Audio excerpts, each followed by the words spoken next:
Hello everybody and welcome back to the first and ever Star Trek Gaming Summit on YouTube. I'm your host Captain Sidaris and I'm very glad this is finally happening. As many of you know, the gaming side of the Star Trek franchise is revived again, and I thought it's a perfect opportunity to invite some old guests and talk about Star Trek gaming. Joining me is of course my trusty co-host Seven Saturn. Hi guys.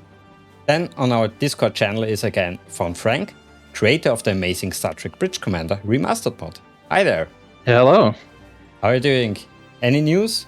Pretty good. No immediate news on the next release version. Still working on it, but it is coming along nicely, and the community in general is still going strong. So good news overall. Next, we have Winters from the Priority 1 Armada, a very big Star Trek online community. How are you doing? And how is the Armada? Hello. Doing really good. The Armada is thriving. We recently just concluded our 10-year anniversary, which was absolutely incredible and far better than we could have ever hoped.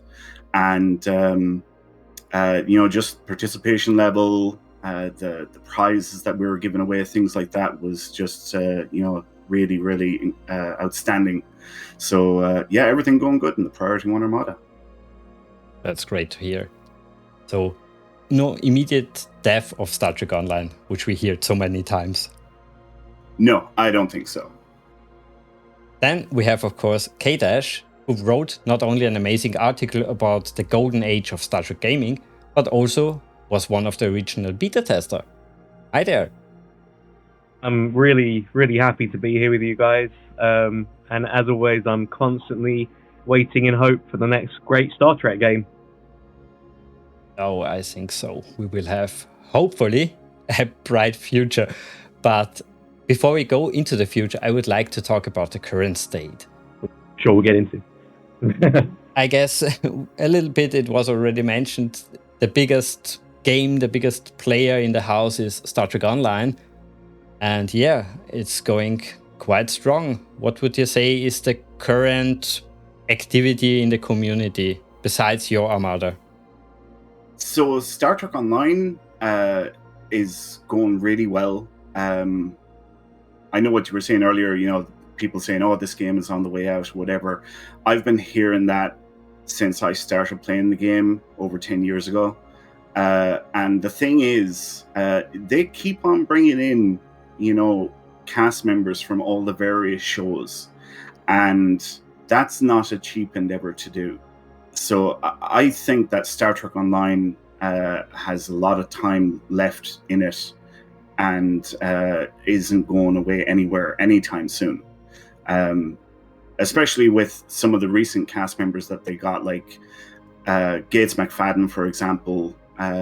They even had Will Wheaton in a recent update. And, they just keep on getting these returning cast members to come back and reprise their roles. And if the game was on the way out, I don't think they'd be doing that at all. I never asked you personally about your connections to other communities, other fleets. I guess you are very busy on your own fleet, but do you know how it's on the other side? Well, there's no shortage of communities in Star Trek Online.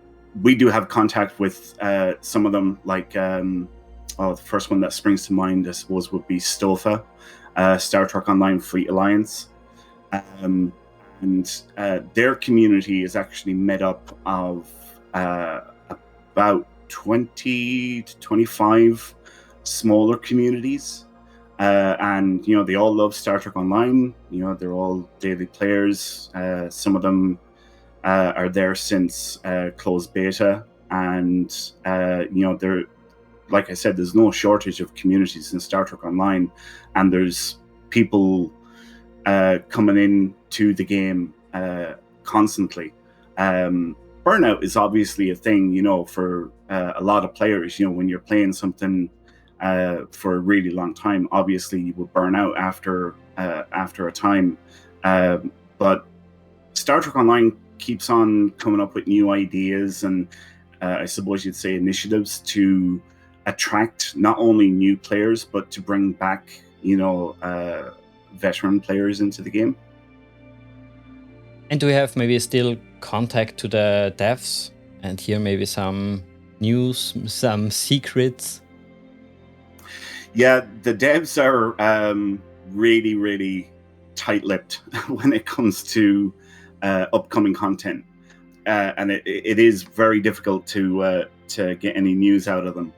And of course, you know, they make us sign NDAs for anything that we do find out. But I mean, maybe it's something that we might talk about here a little later. I don't agree with how tight-lipped they are with everything. I think for the story, you know, yeah, keep that under wraps and don't spoil anything for anyone. But, you know, they could say, oh, well, you know, in 3 months' time, we're going to start working on this system, or we're going adding in a class of ship that's along the lines of this or whatever. You know, I think they could generate interest and excitement into the community if they weren't so tight-lipped. It's something that I've tried to get across to them, but I think for them, they're like, because it's a constantly evolving game, they don't ever want to commit themselves to something in case something happens or changes down the road. So I can see what their point of view is, but I also disagree with it because, you know, releasing, let's say, a class of ship, well, there's very little risk with something like that, if you know what I mean. Hype it up a little bit, you get people interested. Yeah, definitely. If they, like I said, you know, this is jumping ahead a little bit here probably, but there's one studio that I have a lot of respect for, and we're probably going to talk about them more later on, Paradox Interactive. They have an incredible relationship with their community. You know, they're constantly putting out blogs saying, hey guys, this is what we're working on, this is how it will work. And, you know, the community reacts, and if it reacts in a negative way, like, you know, they'll address the issues, and just very open with their communication. And that's what I think Star Trek Online should be doing. Hey guys, we're working on this system. What ideas have you got? What would you like to see? I think that would really generate a lot of excitement within the community, you know? Especially, we long-time players can remember how it was before. They talked about everything. Basically, even if they change a little bit in the office, the pictures, they will post it on the forum. Yep, exactly. I remember on, I think it was the wiki, the Star Trek Online wiki, and it had a list of upcoming content that was constantly updated from like interviews that the devs would do with like Priority One podcast or, you know, whoever. And it was always great to see, you know, oh, what's coming down the pike, you know, and knowing what was coming, or at least having an idea, like I said earlier, you know, brought a lot of excitement. Oh, I can't wait for this thing. Oh, I can't wait for that ship. And I think this is actually the way to go for a game that is, I have to say it, that old. It's not something that came along 2 years ago or something where still everything is fresh and so on. Yep. No, the fresh stuff is exactly what they should be advertising, at least on a certain level. Yep. Moving on to the next current big player in the house, I would say, is Star Trek New Horizons. I have played it a few times. I have to say Stellaris is a very confusing game concept, but I recognize it's an unbelievable big community, and it's unbelievable what the game offers on the lore aspect, even though it's only written text. Has anyone experienced it a little bit? Yeah, I've had a lot of fun playing when I have played it. Like you're saying, it's very complicated, so it's hard to get into. Like, it's a steep learning curve, but the Star Trek mod especially of it is very fun. And it's one of those titles where I never played the original game. I just bought it for Star Trek. Yeah, me too. I mean, for someone who would know a little more, is it kind of like Armada 3, where they just, wrapped around the Star Trek or around basically the same game, or are there major Kinda. differences? They essentially accomplish the same thing, except, of course, Stellaris being just much larger of a scale than Armada 3. Or rather course. than Sins of a Solar Empire, which is the original game it's based off of. Yeah, but when it comes to comparing Stellaris and New Horizons, is it just, repainting it kind of, or something really new, so to say? This is what I'm not clear about. I may not be the best person to answer that because I haven't played any of the non-modded game. Well, I can at least answer it partly. They redecorated the entire interface, added more ships and everything, of course. But what they also did is include a lot of story, which wasn't, of course, in the original Stellaris. It's focused primarily on Star Trek. You can experience, for example, the Xindi attack and try to defend Earth, or maybe it's get destroyed and you only have the neighboring planets to build your empire up, or you experience later the Voyager route. And what's really amazing there is they even translated that effort into many different languages. They have a big developer team. Oh, that's cool. I didn't know about that. Yeah.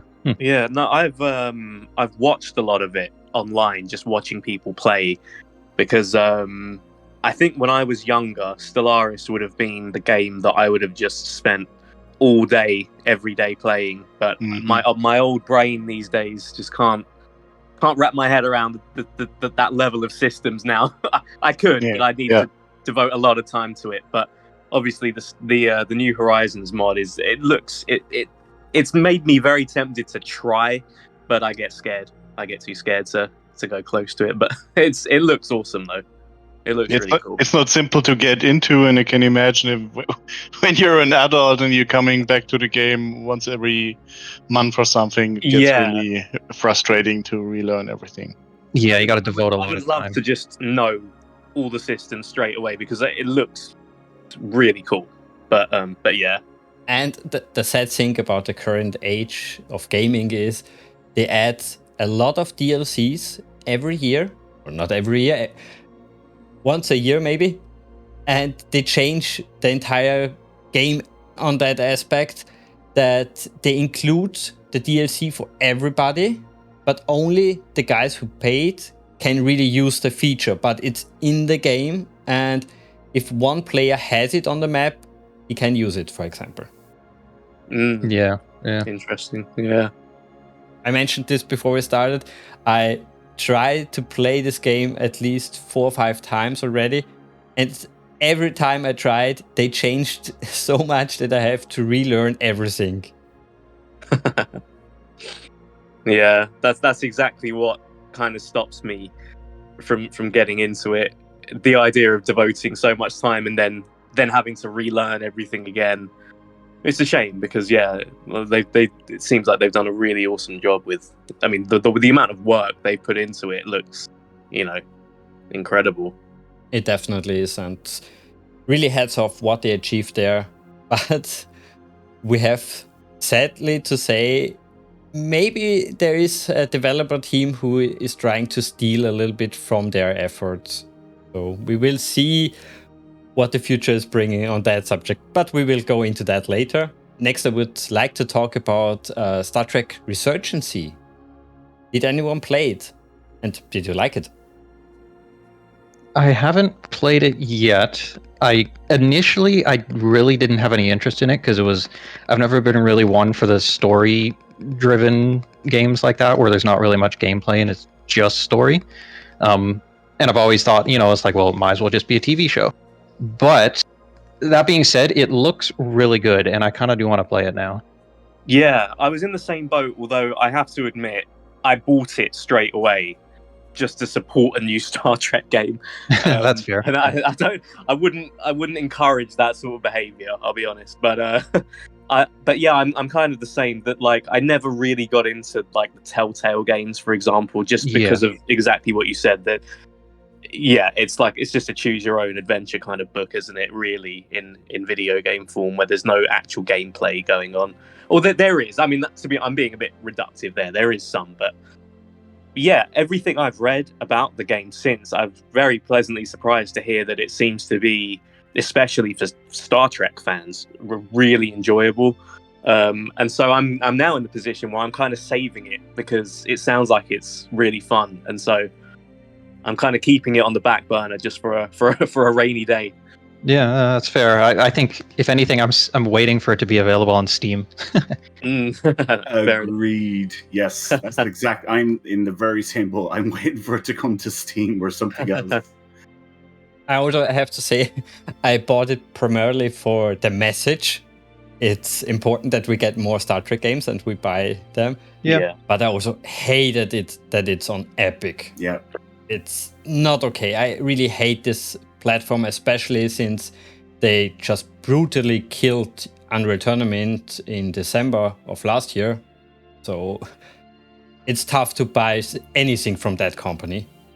Yeah. Definitely. And there seems to be so many exclusives on it recently too, with really good things, which is unfortunate. See, I just went with PS5, I'm afraid. But I'm a console peasant, I'm afraid. Coming back to the game itself, so you say it's a lot of storytelling, more or less. Here's the question: are they good stories? I mean, you know, there are a shitload of games out there where the gameplay is cool, but the story is simply bullshit. And in this case, you have a little of gameplay, so at least I hope the stories are good. It's really good. They even did the effort to look for a voice actor who basically is confusing everybody. Leonard Nimoy is back and voices his own character again, and it's unbelievable how good he is. Yeah, I heard a bit Interesting. of that. Yeah, that was a really amazing impersonation, shall we say, of Spock. It was, very impressive. He's a hard voice to impersonate too. Like, he has a really unique voice, so that's impressive. I thought they'd gone with like an AI thing at first because it was that good, you know? Yeah, definitely. That was also my thought. Yeah. But things like these give me good vibes because it shows someone is trying to take care of the content. It's not just making money; it's actually trying to deliver a good thing here. And that they respect the source of the content too. Yeah, exactly. They do care, and I think this is also something that should be honored in a way. I think it's basically like we mentioned many times when we reviewed the classic titles here. The developers really love the franchise. They, for me at least, use the perfect era. It's post-Voyager. Yeah. It's not on a big Intrepid or not on a Enterprise E. It's on a Centaur class, a very small ship, a kind of lower decks crew, but not on the hardcore funny side. And you have a lot of decisions to make, which have consequences. So a really good single-player experience. Maybe a little bit more on the watching a movie vibe than playing a game vibe, but still really enjoyable and totally worth the money. No, I'm really glad to hear that. Actually, I'm really looking forward to playing it. I would say we also talk about the active communities. There are some Discords there. VonFrank, you already mentioned a little bit about that subject. What can you tell us about the Bridge Commander community? How active is it? Well, yeah, it is quite active.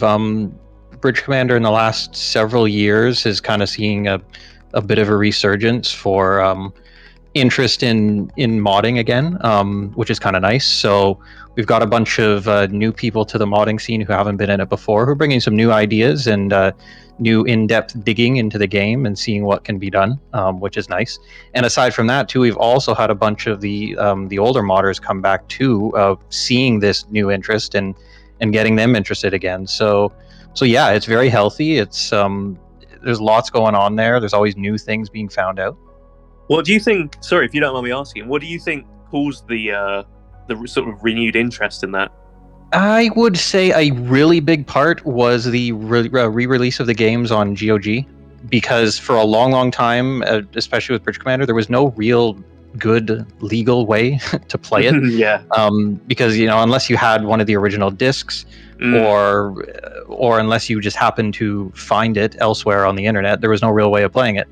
But now with that release, it became much more accessible for anyone. So that definitely was the biggest thing, I would say.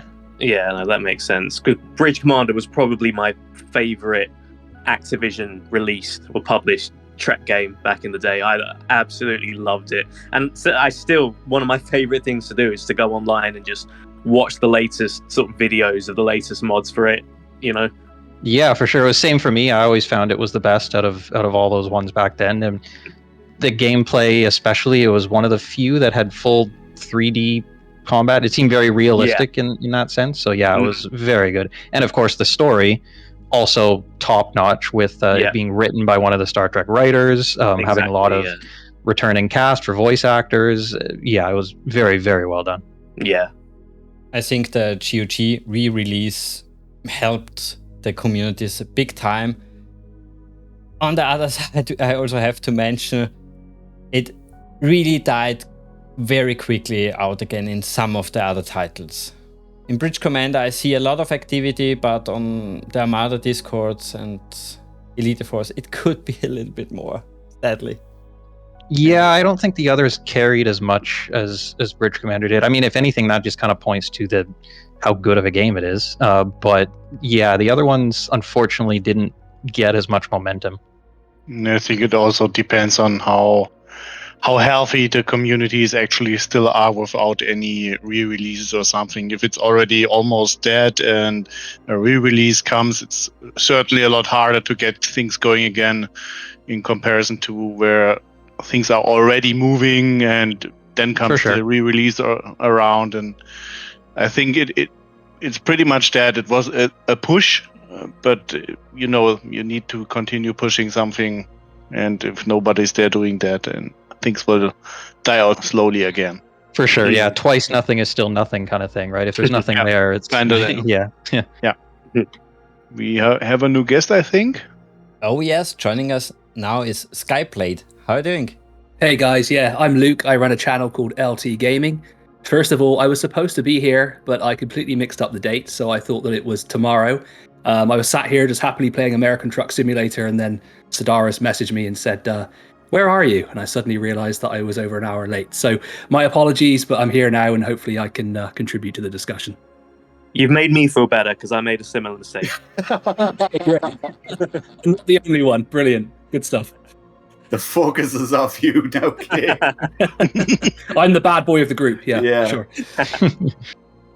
And VonFrank, we've spoken before on email. We've never actually talked directly. So yeah, good to meet you as well. Because I've never spoken to you directly. So we've had a lot of interaction. We featured your mod quite a lot on the channel. So yeah, good to actually hear your voice. Yeah, same to you, and very appreciative of all the good videos you've put out of my mod and of Bridge Commander in general. Yeah, for sure. Well, we appreciate the hard work, so we just put a spotlight on it. We just talked about the current activity, the current games. What is your impression about the current situation? Yeah, I mean, for me, obviously, the fact that we have to go back to games that are so old is obviously disappointing. There's been a few attempts over the years to kind of bring Star Trek games back into the fore. I know Bridge Crew was one that I played for a while, but it just didn't hit the mark, really. Obviously, we've got Star Trek Infinite on the way, which I don't know a huge amount about, but is exciting, given the fact I think it's Paradox, if I'm correct. So I think that's an exciting one that's coming up.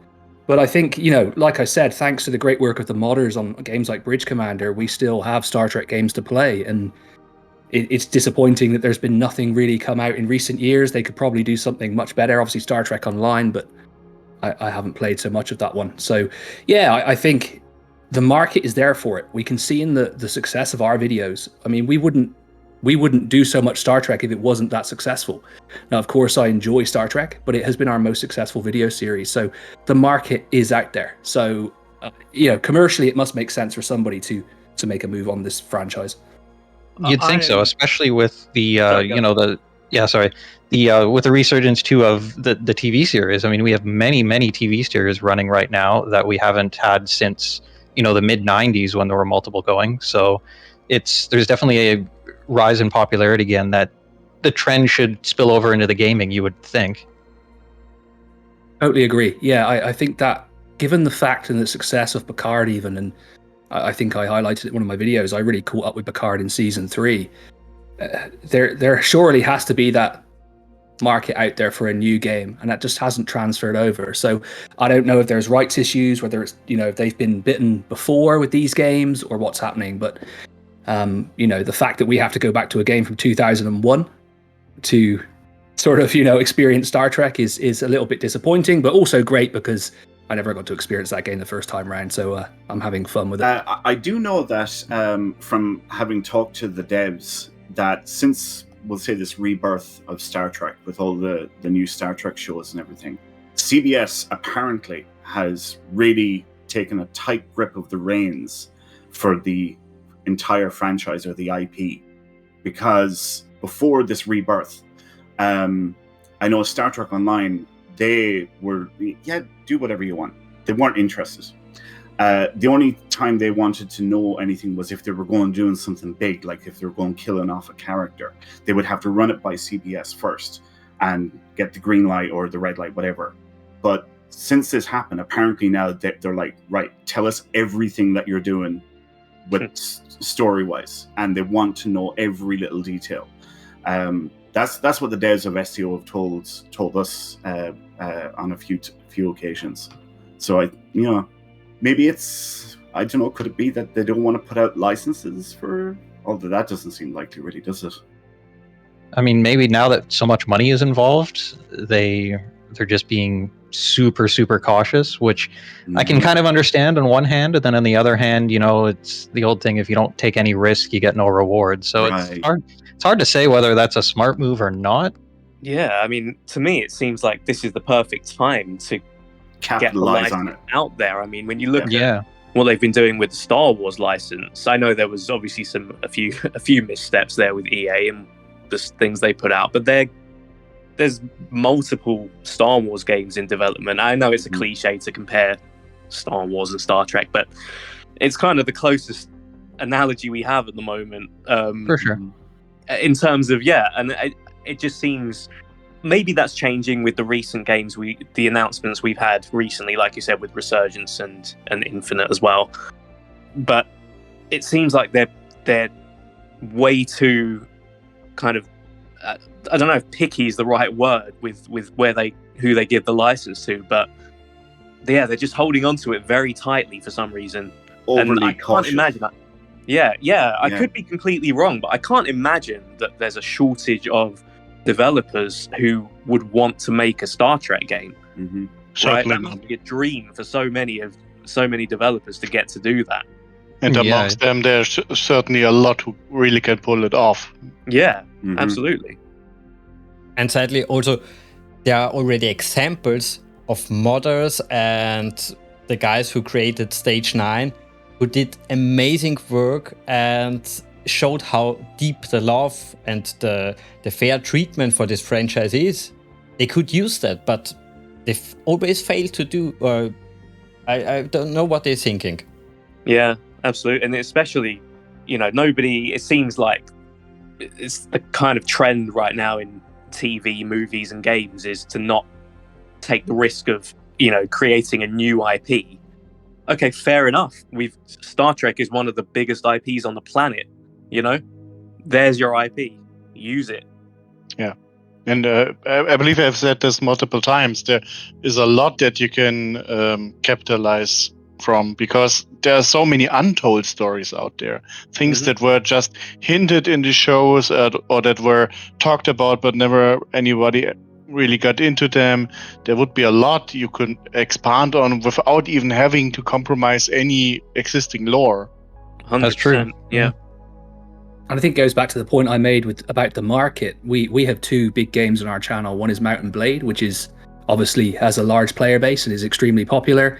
The other big series we have is Bridge Commander, and it's a real surprise to us, that's a game from 2001 and a game that's current today. And Bridge Commander keeps up or outperforms that game. So the market for people who want an immersive space sim based in the Star Trek universe, it's there. So I guess the other thing from the producers and the companies who own this IP is the Star Trek has changed a lot also since my time when I was really into Star Trek, the original series with Kirk, and then the Next Generation and Voyager. My brother, who runs the channel with me, is very into Voyager. It's changed a lot, and the political climate has changed. So I think perhaps they're feeling out developers who can handle that and portray the right message with Star Trek, because they have to be very careful with their IP, I guess. Yeah, I think that's true. But to be honest, this is a rather recent development. The last real Star Trek game released was when? 2004? 2003? So many years, nothing. I guess the last big group of Trek games would probably be in around actually 2006, when you got Legacy and Conquest and Encounters and all those ones that came out made by Bethesda around the same time. Yeah. But before that, it would have been the Activision era with Starfleet Command 3, Elite Force 1 and 2, Bridge Commander. Yeah. I really think they need to do it. I know this is becoming my talking point now that I always say, but they need to just do that same strategy again, in my opinion. Just give the license to a load of developers, different genres, just let people be creative with it and just see what happens. I guess you could compare that to the Warhammer franchise, right? So that's been absolutely saturated. Some games are great and some games are absolutely awful. So there is merit to that as well, I suppose, but there's also a pushback, which is that they are very careful with the quality. And I know you touched on Resurgence there. I must go back and actually finish that. But it was a good experience, but it just didn't give me what I wanted, which is Bridge Commander, right?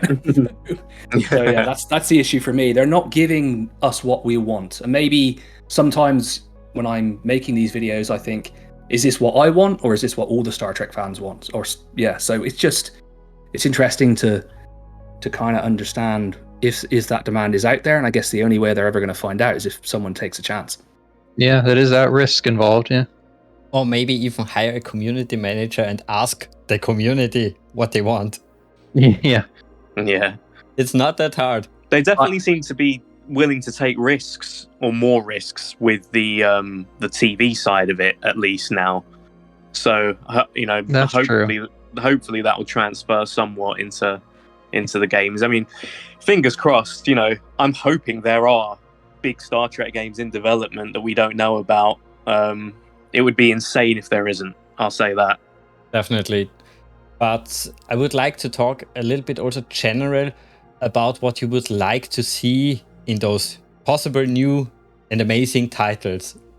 For example, I would really like that it's not a mobile game. I want basically the feeling to go on an adventure and not to McDonald's for a Happy Meal. So give me something big. Yeah, yes. As I put it before, I like some good story and I like some good gameplay. I mean, like all players, I want it all. And the potential definitely is there in Star Trek. You can explore so many possibilities, and with the technology available today, you can make games that are simply awesome. I just don't know how expensive it is creating such a, let's say, wondrous title. I would love, my dream is a modern Bridge Commander combined with Elite Force, in the sense of, do you remember the Elite Force expansion pack where you can just wander around Voyager and go into all the rooms? Exactly. Yeah, that, and then the Bridge Commander side of it, and also beaming down to planets. I mean, that AAA quality game, I'd die happy. I have to agree with you. Right? Yeah, I have to agree with you. Like Bridge Commander, the immersive factor of that. I recently played another game called Starship Simulator, and that was getting towards the vision of a Star Trek game that I would like. Now, it's not Star Trek, because I don't want them to get into trouble, but it's getting towards that vision of the game that I really want. Like you said, walking around the ship, beaming down, interacting with crew. I want to feel immersed, because Star Trek for me was always escapism, and I think the TV show did that for me. If I could get that from a game, that would be my absolutely ideal situation. Yeah. It's funny because we talked about this a few times on this show. There's a game out there which has the basic concept of that, what you just described. I don't know if you know Pulsar. Lost Colony? Is that the Yeah. one? Oh, yes. I briefly played it, yes, one time. Yeah, and this game is pretty much it. You can steer your starship, you have engineering tasks to do, you can beam down on the planet, have tasks to do there, you can traverse your entire ship, stuff like that. And this shows me it is, of course, possible, and with the technology available, you can make it look awesome and cool, and you can make an entire starship this way. I mean, it doesn't have to be the huge honk in Enterprise, of course. But something like a Delta Flyer would already be a good start. And you can, of course, take a starship that is maybe a little bit bigger, but not huge, but you can go through the entire ship and do whatever you want, basically, in there. And you could do this today. You really could do it. You could make it look great.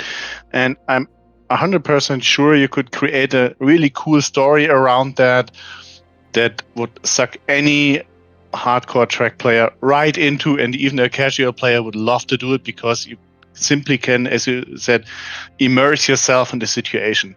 You can have a really cool experience in there. Totally agree. I totally agree with that. And I think that, like you said, that capability must be there. I'm not particularly technical on the gaming side, but obviously modders like VonFrank, who have, improved the quality of Bridge Commander so much and made it a good experience in 2023. You can only imagine what a AAA budget could do for a Star Trek game. And, Sure. the problem with games like Pulsar is an absolutely brilliant game. I played it for a little bit, went on the side one time, but I end up wishing this was in the Star Trek universe. That's what I would end up doing. Yeah. That's it. And this is what I mean. The ideas are already there, and big companies could, of course, take those ideas and incorporate them into their own ideas or their own portfolio, so to say. It's not like nobody ever did this or something in this direction. No, it can be done. It has been done. You just have to do it. Just do it. Yeah, and sci-fi especially has seen a big rise in popularity, especially in games lately. There's some big releases that have come in the last few years, and a very big one coming at the end of the year with Starfield, for example. And people are into sci-fi in a big way at the moment, not just Star Trek. So, they wouldn't be limiting that worry, I think, that a lot of developers had in the past, or publishers with Star Trek, of it's a very specific set of people that would be into it. I don't think that's the case so much anymore. I mean, as someone put it, it's a way to escape reality. And let's face it, the last few years weren't exactly a happy place. And there are a lot of people out there who would love to get a break from reality every now and then. And I think one of the big selling points of Star Trek always was it wasn't exactly a really happy world, but it was one where you had hope. Mm-hmm. And this is something. Yeah, exactly. And this is something they did really good for most of the time. And you can, of course, make a game that also conveys this. There's nobody stopping you from putting out something where you do have trouble, but there's also this nice rainbow over everything where you will come out on top of it. Absolutely. Yeah, and look, CBS, Paramount, if you're listening, this is your advisory panel right here. Just get back to us and we'll tell you exactly what you need to do. I even feel scared saying that company's name in case they strike me with a copyright or something. Oh yeah, that's a totally different can of worms right now. It's really frustrating. Can't even watch most of their trailers in the UK online. Really? They region block, don't they? All their trailers online. It's really annoying. Unbelievable. Yeah. Yeah, like for example, Strange New Worlds is filmed in the city I live in Canada, and it's all their trailers are region blocked. Yeah. So I can't watch them. Wow. So that you don't get the idea to actually want to watch their show, right? I mean, It's very strange. Really. It's not a very consumer-focused approach, is it? No. Let's get our product out there. Crazy. I think we also have to mention what we would like to see on the technical side, especially Saturn likes this part. Testing is very important, I would say. So please give us a good working title. Just play your damn game for a change. That would help, It's so really annoying when there are games out there with some major bugs and you think, has any one of you ever played this damn mission? Yeah. You cannot finish the damn mission Why could this not be noticed? Don't give me this crap. Just do your job. I mentioned that Star Trek Resurgence is really great and everything, but they could have done a little bit more testing. I heard from many people that 4K support was very broken or didn't even work anywhere. There's definitely no super widescreen at all. Yeah, exactly, something like that. And other things are just patched in slowly, very slowly. Yeah, agreed. I tried it on Steam Deck last night. Actually, I got it working on Steam Deck, but it was so atrociously low in the frame rates. I was getting sort of 10 FPS, no chance. But then I played through The Expanse, which is a similar style game, and I was getting easily 40 frames per second on the Steam Deck. So it's just not a very well optimized game. And they're from the same kind of stock as well, aren't they? The two developers. Kind of. I think they split. Yeah, one is a branch off. Yeah. Yeah. And I also think for a very good game which will endure for the entirety of gaming, we need direct IP support, mod support, map editors, and in general, demo record and user-generated content. How many games survived for so many years now because something like this is there? Because fans created fan stories. I listened to the original Star Trek Online Summit in 2011, and they were so happy that the UGC came out. So non-players went to the game, created their own fan fictions to have something to show, create a YouTube video from that. Basically, share your love, your passion of that franchise with the world and create even more. Yeah, allowing the accessibility for the community to create their own stuff after the fact is a really, really important aspect of giving the game legs. If it doesn't have that, then what you get is what you get. And when the official devs stop, then you're done. But if it's moddable, if you can, if there's even if there's a built-in method of creating user content like there is in Star Trek Online with how you can make missions or whatnot, then it potentially has limitless possibilities. And this is only on the content side. I mean, I've repeated this over and over and I really stand by it. Give us a game that you can play even when the damn servers of the publisher are down. Yeah, we have seen this in a number of titles lately where publishers or platforms decide, well, we don't want to have this game around anymore. The older titles, which were created in a more robust fashion, they could be helped out with. But there are titles out there when Steam says we don't sell this anymore, we don't run the servers anymore, the game is basically dead. And from a cultural point, from an artwork point, I find this really nuts because everything is going down the drain because someone decides, well, it isn't making enough money anymore. Yeah, it shouldn't just disappear. It should still be able to be played and maintained after the official people have stopped. Yeah, 100%. I'm very much in support of just general video game preservation. Yeah. I know there's quite a lot of talk recently about it. I think something came out recently saying that the majority of games ever released are not playable anymore. I think I read the same article, and I'm saying this for quite some time that this is coming, and we already see the fallout of these decisions. Ubisoft, Steam, Epic, all of them will decide at some point this game is not making any money anymore. It will cost us on the long run, and we shut down things, and then they're good for gone.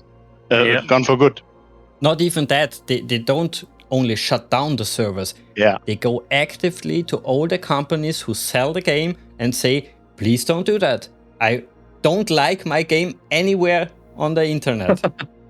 Yeah, and it's just crazy. And this is all in a way okayish, not good, but okayish when you can still play the game somehow. But when the game basically really is dead, you can't even play the damn single player anymore. What's a guy to do? I get this with a lot of games that, they go through their early access period or, whatever route they choose to market. And then at some point they complete the game and move on. And there is sometimes a kind of expectation from gamers that these games are going to be supported forever. And commercially that's not viable. And I get that, right? That at some point they do have to pull the plug. if they can then hand that over to modders who can continue the game and the hardcore base that wants to keep on playing, I think that's the ideal situation. So for me, they should be working on that transition, because it just makes for a better ecosystem, I think. Oh yeah, 100%. Official support is going to end for every game, no matter what, at some point. It's just the way it is. But if unofficial support and player involvement can continue after the fact, that is the best way to keep a community engaged. I mean, you can have a look at Unreal Tournament. The master servers were shut down. Not a nice situation, but you can still play the game either when you're doing your own game on a LAN or a VPN, or the community has reacted. They created a new master server. And if you can do this, if you can pull this off, it's okay. Even better when the company gives you some pointers, like some documentation of the master server protocol or something like that, so that you can get it working. But even better is when you already incorporate this into the software. When okay, in the worst case, I just use direct IP and I'm happy. Yeah, it's never been easier to do that as well, compared to back in the day. I mean, there's really not much excuse to not include support for this kind of stuff now. I bet they even have libraries or stuff for that. I don't think they reimagine everything from scratch. Can really not imagine a world where they would get away with this, because it really takes time to develop such a thing, and if you have to redo it over and over and over again. On the other hand, I think this is pretty much part of the problem. When you look at games at Steam or at Epic, probably they take their libraries, incorporate them into their game, and they don't have to think about it, but it's part of the problem. And the last general thing I would like to see in every game, maybe Saturn knows it already, and he can tell everybody. Say it, the C word. I need a co-op mod in every game, even a single player one. Yes, 100% agree. Not multiplayer necessarily. Like, every game doesn't have to be an MMO. Every game doesn't have to be a competitive multiplayer. But co-op is a huge thing that's missing in a lot of games. Especially on a single player game. Yeah. How many games did I have experience where I think, well, if I could at least play this with one guy, with a friend, sit on your couch, play it together, having fun. I know it's not always easy, but when you already start with the idea that you say, well, I want this game to be playable in co-op mode, you will design your missions in this fashion. Yeah. And it fits Star Trek as well. Yeah. The idea of it does, a crew, right? Star Trek. Yeah. You're a away team, basically. Exactly. Yeah. And you can see this even in non-Star Trek games recently, where there's sometimes you go like, wow, why isn't this co-op? We mentioned already Starfield, and Starfield looks really cool, and I will probably end up getting it to at least try it out, but it would be a guaranteed 100% amazing experience, in my opinion, if it was co-op. Yeah. It boggles my mind that it's not going to be, because the whole environment and how they have it laid out just screams for it to be, but it's not. Yeah, any games that have that level of exploration and discovery in them, the only thing, or not the only thing, but a big thing that makes that aspect of games more fun is doing it with somebody else. Yeah, for sure. And now combine this with what we already said, modability. Creating new missions, new mysteries, and being able to explore this together. I mean, I can hardly imagine anything that I'd rather be doing on a computer game. I must be the only antisocial person here, because I just want them to get the single player right. And I co-op my YouTube channel with my brother, so that's a bad sign for me, right? But I get it. I get it as well. I get, jokes aside, I do think co-op does increase the experience. I mean, I had some really fun times with Bridge Crew, actually, and it was a very flawed game, but had some really good laughs with people on that. Role playing the role seriously, but then just having some really laugh out loud moments, especially when we tried the original Enterprise and everyone's just in different colored buttons. So I think as long as this single player is strong, because I've always just played playing games on my own, then I think the co-op definitely, it's a fun way to play games. I would agree with you. I think this is actually important. There are a lot of games out there which I could play with other people, but which I deliberately choose not to do so, because I don't want a stressful situation. Some games are simply not well for me personally to play in co-op or in multiplayer. And you're totally right. It should be playable on your own, alone, very well. But you should also have the ability to play this together with your friends. And not only in classic multiplayer. Well, yeah, the best way to do co-op, building on what you said, is to have it essentially exactly the same as a single player, but with the option of playing with a friend. Right. Yeah. That's the best. I think of something like the Lego games where, you can play the whole Lego games just one person, or you can get the other person to suddenly drop in with a controller and their player too. Doesn't change anything really, but both are completely valid. Yeah, exactly. Something like that. That's what I enjoyed about Starship Simulator, and that you can run these persistent servers where people drop in and drop out of persistent crews, where you've got a mission and you're heading towards a long-term goal, and you can contribute towards that without necessarily always being a full multiplayer server. So yeah, I think co-op is a fun way of interacting. I just fear the multiplayer aspect of Bridge Commander a little bit, because there's so many good quick battle channels out there now. I think I'd be absolutely destroyed and I'd be showing up. But, I'm good at showing off the features of the game, but I'm not sure I would be very competitive. I'm similar in that respect, for sure. I mean, saying all this, I'm definitely with you in that my preferred way of gaming is single player. But yeah, the way it was described just then, of if you want, a player can just drop in, and sort of help with what you're currently doing, and vice versa. That's the ideal. You might even be part of a long-term crew, but you don't have to be online at the same time, and you're going towards the same goal. I think that would be a fun way of doing co-op with Star Trek. You could have a larger multiplayer server, but you're all working towards a similar goal, or whatever the long-term mission is. But yeah, like you said, get the single player right, please. It's my favorite way. Yeah, that's the foundation first. Yeah. Yeah, definitely. And maybe the controls, not a console control for the PC. And the performance. So you want basically a working game? What? No. You're a bunch. Functional game first, and then... Yeah, would be nice. Well, Saturn, you also know what I need besides the co-op factor in every game. I need also the toilet factor. A nice ass whoop. Yeah, I mean, in another way, a good manual. I loved in Bridge Commander or in Armada, a manual which is really thick, which I can take with me to the toilet, to the train, to the school, wherever I am. I can read and immerse myself into that game, and I want that back. And that actually tells you something that isn't just a story. It's kind of funny, because when you look back, there were manuals which are telling you a shitload of prosa, of story, but when it came down to the actual game, it was rather slim, this manual. And I really would like to see a manual that really explains me the game, at least to a point where you don't make the total idiotic noobs mistakes that are so obvious for someone who knows the game.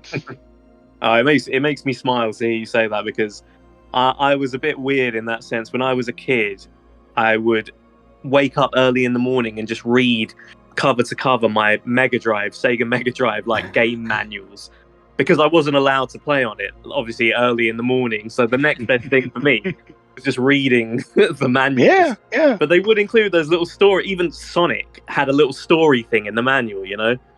It was great. Yeah, I miss those big PC game boxes as well. Oh, I was just going to jump in on that. I used to love those. Me and my brother, I remember we got Civilization 2, and it was a special edition. And honestly, I think we spent more time looking at the box and reading everything on the box than we did playing the game. But it was back in the day, going to the game stores and looking at all the different boxes and the art. That was part of the fun. So a good manual these days could bring us back to that. But it's unfortunately, we've moved into, like Star Trek, things have moved into a new era, and we're going to have to accept that probably. Yeah, I think so. What they should do, they should include all the ship designs. That would be, like the deck by deck. You know how the encyclopedias used to be the Star Trek ones and everything. For the new ships that they have in the game, I think that would interest a lot of Star Trek fans if they had the sort of design specs and stuff. People would love that. Yeah. Trust me. I would love that. Mentioning that, in the original Starfleet Academy, and I think also in Starfleet Command, you could read in-game on the bridge, not the entire manual, but at least the backstory, the ship's details and everything. Nice. That would be really, really interesting to see again. You know what I'm picturing right now? Guys like us, which aren't exactly 15 years old anymore, maybe having 2 kids or something, going on vacation. And what is the wife complaining about? There's a new update for your Star Trek game out there. And what are they doing? Reading upgrade manuals. Yeah, but in general, you could do so much stuff in there, and the opportunity is there. As I said, the only thing I'm not sure about is how much would that cost. But then again, if you look how big of a budget some companies have on their game, and you look at the result, you think, and that's it. Star Trek at least has the advantage that there's already a lot of things you can build up on. For sure. I think it would be great. Sorry to interrupt. I really think it would be great if they could, like you said with Starfleet Academy, and I really like that game, by the way, because Kirk and everything. But if they could build it into the system, into the LCARs or whatever you're interacting with on the ship, that would be absolutely amazing, right? So there's no reason they couldn't make these manuals more interactive and interesting to the new generation, unlike us old fogies who like boxes and long manuals. And you can bet your butt on they would find some developer which is really into the Star Trek stuff, and he would love to do this, even writing the stuff if he has to, just because he's the small child like all of us, and he would just be happy to see his product, to see, I made this, I built this. This is Star Trek, you know? 100%. There are definitely people out there, and look at the care and love they put into season 3 of Picard, which took me by surprise. I'll say that after season 2, and there are people that are waiting. I guarantee you, they are waiting to just pour their heart out into this. Everything nowadays, though, is all online. Like, everything's just been moved to online. Like, I'm comparing everything that you're saying to Star Trek Online. Mm-hmm. And one thing that I don't think is readily known about the dev team for STO is there's only about 30 people for the MMO. Yeah. That's it. All ranks. Executive producer, lead content designer, lead systems, ship artist. It's about 30 people. That's really small. This is what I thought. Yeah. Yeah. Really, really small. And I don't think it's something that they would be able to do. And STO is terrible. It is absolutely terrible at teaching you stuff. But on the other hand, for people like me, who has my own YouTube channel, it's been great because I'm doing guides and I'm doing walkthroughs and let's plays and top tip series, and I've got all this content on my YouTube channel, and people are going online to find the answers that they want. But I do agree what you guys were saying there, like that idea of incorporating a guide in like a standalone game in LCARS fashion. That would be badass. That would be awesome. So again, Phoebe, if you're listening, we'll take the credit for that one. Because even, like I said, mentioned it before, the expansion pack for Elite Force, it was very much that. You would just scan things, with your tricorder. You'd go into rooms and just scan things and read the bios of the crew and things like that. And it was just, I loved it personally. Yeah. Of course. You could waste hours in there just with this small stuff, and it actually really didn't have much of a bearing on the actual game. But that was exactly. It was never the point. It was just immersing yourself in the situation, looking around, and feeling like a guy who just stepped onto the Enterprise. And that's in games in general. That kind of thing is my favorite thing in games. The things that aren't integral to what the main thing is supposed to be doing, but they're there anyway. It's some weeks ago that I read some meme or stuff, some graphical representation of something someone else wrote, and the story goes something like he was walking on set. I don't know if it was Star Trek or the Babylon 5. I believe it was Star Trek, and he was on set, walking through some of the ship or the station. And for some reason, he stopped there for a moment. For whatever reason, he was thinking about something, and he totally forgot for a moment that he was on a set. Yeah, I think I read that too recently. Yeah. And I think this is what it boils down to really feel like you're in the situation. You know, when you turn off the game, you're still sitting in front of your stupid computer thinking about work tomorrow, but for an hour, maybe two, maybe even an entire afternoon, you're in there. Yeah. Nothing else matters. And I think this is what it boils down to give people a means to be somewhere else, somewhere they want to be. Totally, it's that immersion factor. And I was having this conversation with Tom earlier, saying I was playing Euro Truck Simulator 2, and he was like, "Why do you play this game?" And I said, "Well, it's basically the immersion. It takes me away from the day job or whatever. I sit down and put some music on. I'm driving a truck, right?" And I said, the challenge of this game is actually real world factors. I remember the other day I was playing, I actually started yawning and crashed into somebody. So it was actually a real world effect, So it's great. It's immersed, but that's what I love in games. I play a lot of flight simulators. I'd love to see that level of detail in a Star Trek game. I fear we'll never get it, but I keep hoping. I keep hoping we get that level of detail. Yeah, absolutely. I so hope we get a space tracker simulation now. Okay, Boomer. Federation Freighter Simulator. Amazing. Don't put me as at the helm. I'll be yawning and we'll crash into something. But on the other hand, you can throw football really far. Actually, yeah, that probably would be not too bad of a game if it was set in something like the 22nd century in the Enterprise era, because it's still kind of almost like the Wild West in the sense, and those freighters are having trouble. That could actually genuinely be a good game. Yeah, personally, I would set it a little bit after the fourth season. Where Starfleet is not really a thing yet, but a little right around the corner. Yeah. Just after the formation right around the corner. Yeah, exactly. Yeah. And then where things were still tough, but it wasn't like you're the only one out of here. Yeah. There's something more, a little bit at least. That would be awesome. That's another new game for CBS if they're listening. There you go.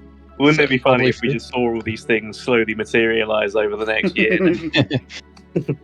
Well, AI makes it possible, I hope so. Yeah. Did any one of you guys play Freelancer? I would love a Star Trek version of that game. We have trading, a kind of open world, build a colony, have some resource collection. Yeah. I only have GOG, so I need to go and play. I heard there's some incredible mods out there for that game, so I must check that out.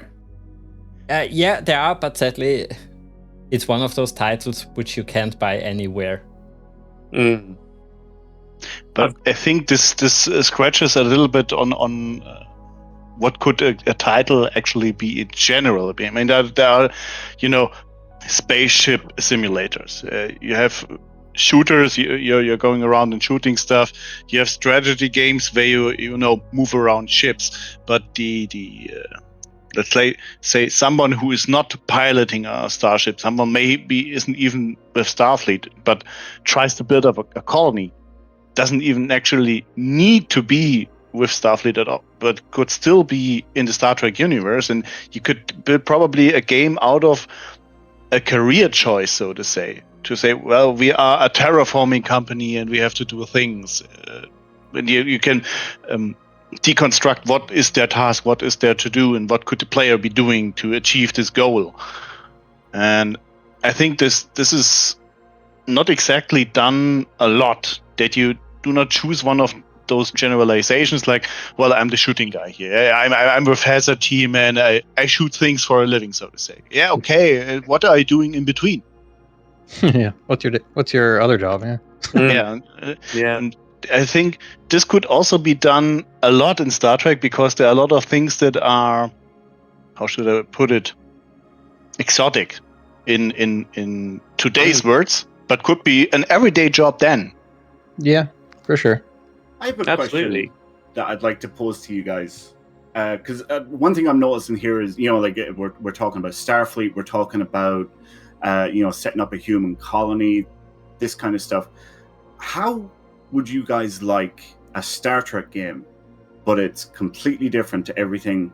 It's Klingon or Romulan instead. Imagine starting off as a warrior, and the protagonist is basically Klingon instead, and there's a Star Trek story told from the Klingon side. But that, similar to Klingon Academy. Wait, I was just or about to say, Klingon World. I loved Klingon Academy back in the day. I've done a few videos on Klingon Academy. It's a huge amount of fun, that game, and also Klingon Honor Guard as well. That was one. Yeah, a very cool game. And I think there was a Deep Space Nine game as well where you could play as Worf. I know technically still Federation, but there was that. Evil, was it? Or no, something evil. I have it on my drive. Let me check. I have it on my test drive here. Hidden Evil? Hidden Evil. Thank you. That was it. Is Deep Space Nine The Fallen?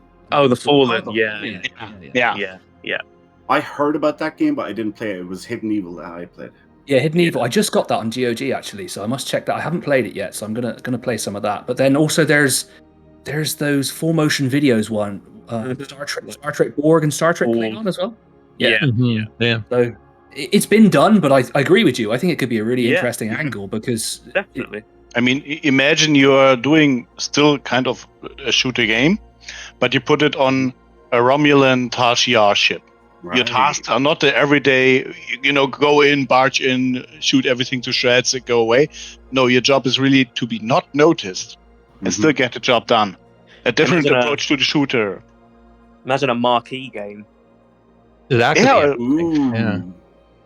I'm raising here a little bit that factor of the bad guys. I would say you can even do a nice space combat game like TIE Fighter, where you totally are the bad guys and do all the stuff basically which is not allowed for a Starfleet officer. And it worked amazingly for the Star Wars franchise. Yeah, For sure. Yeah. everyone secretly loves that, don't they, to play the bad guy? So Oh yeah. Yeah.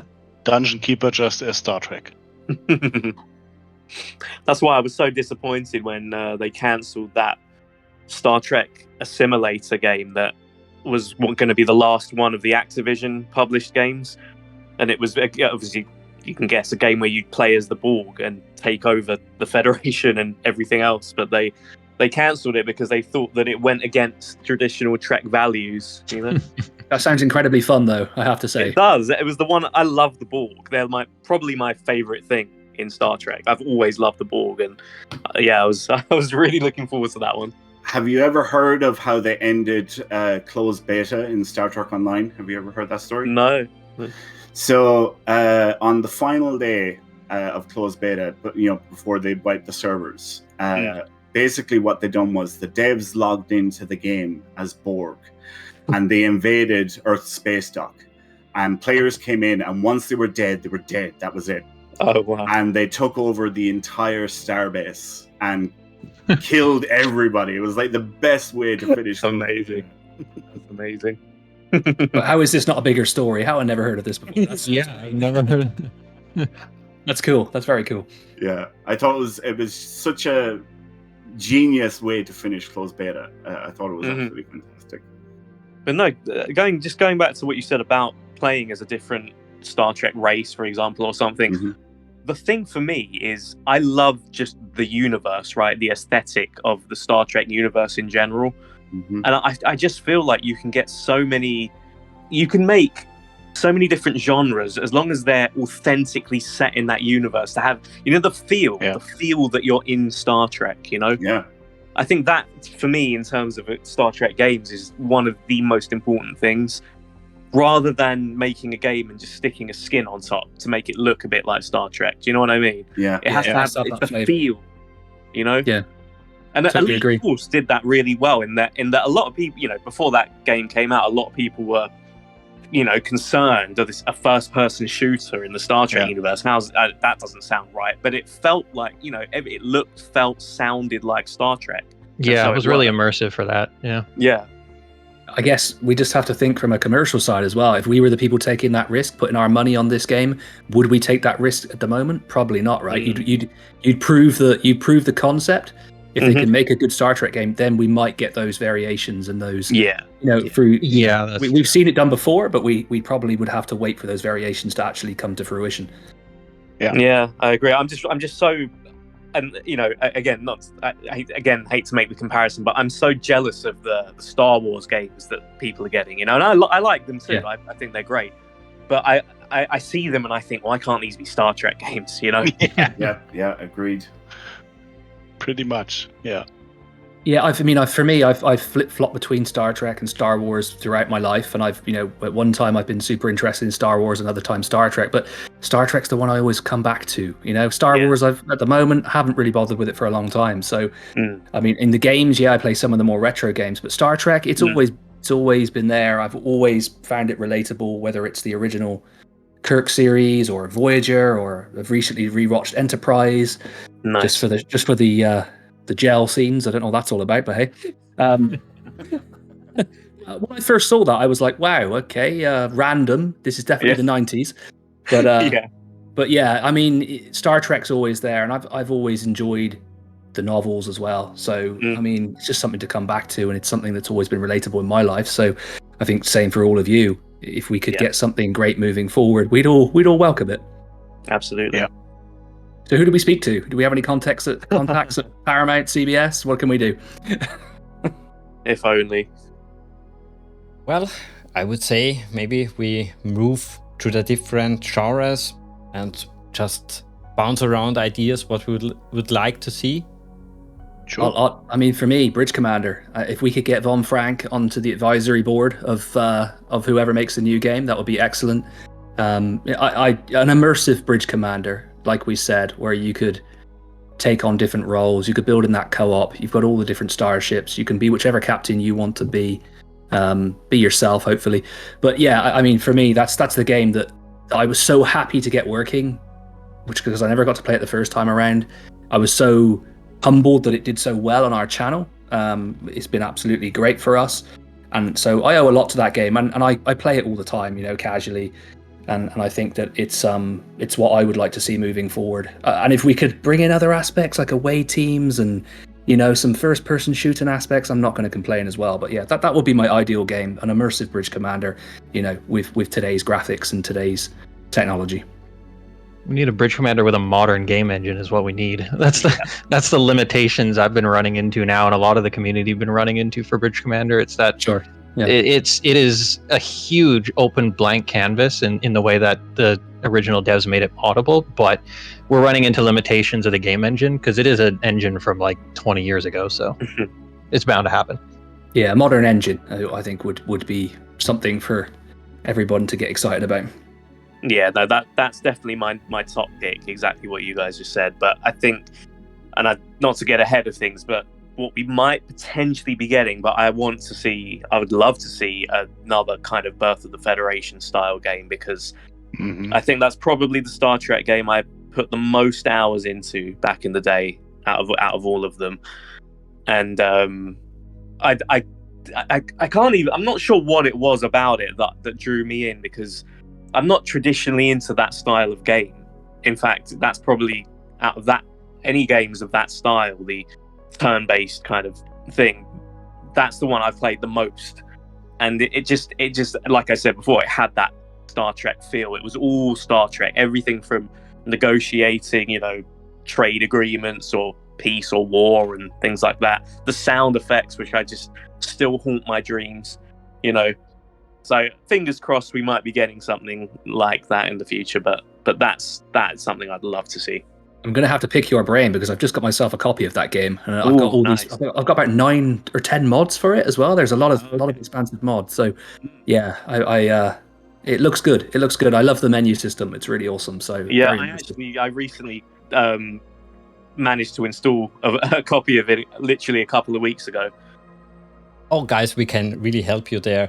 We talked to the community manager and basically last modder of Birth of the Federation. He made an amazing installer. You can just click everything you want included and it will install it, and you can play it on Windows 10, widescreen, everything. Oh, nice. Is that might be the copy I have? I'm not sure. It's the I don't know the name now, but it's from Armada Fleet Command. Basically, that guy did it. Yeah. Correct. That's where I got it from. Yeah, and you can get it with an installer that gives you 10 different mods as well. So I mean, there's so much playability there. I fired it up the other night, and it's excellent. I had a little play. I got absolutely destroyed, but it's excellent. Excellent game. But let's stick for the moment with one genre. Let's say space combat. We already mentioned Bridge Commander a lot. What I, for example, would really like in a new title would be a really in-depth ship system where you can manage the power settings, maybe even board the enemy ships and destroy certain targets, or capture it, for example, to include to your fleet. I think building on that, I had a similar idea. Not sure if any of you guys have ever played Sea of Thieves. Oh, I loved it. Yeah. Yeah. So, I mean, yes, it's an online competitive game, but I mean, just generally, it's quite fun. But a Star Trek game with Sea of Thieves style, where you have a small ship, maybe even just a shuttle, a crew, where micromanaging of the actual ship systems is kind of one of the key things you need to do. And yeah, there's, you know, boarding, dealing with boarders, things like that. That could potentially be interesting. You've just, I can't believe I forgot about this, because you've just reminded me. A couple of years ago, I played it for the first time, and me and a friend got really into it for about 6 months, playing every day. And he's not a Star Trek fan, and he must have got sick of me saying it, but I would constantly say things to him like, "This is like Star Trek in that this is what Star Trek combat's like, you know, Yeah. slow moving, managing the individual." Bits of the ship and stuff. And I kept saying to him, if this was a Star Trek game, if you're enjoying this, you'd love that. But I can 100% agree with you there. Yeah, it's a perfect analogy. You really should play Pulsar Lost Colony. It's without the Star Trek skins, it's Star Trek. Yeah. Okay. I'll check it out. Basically. Yeah.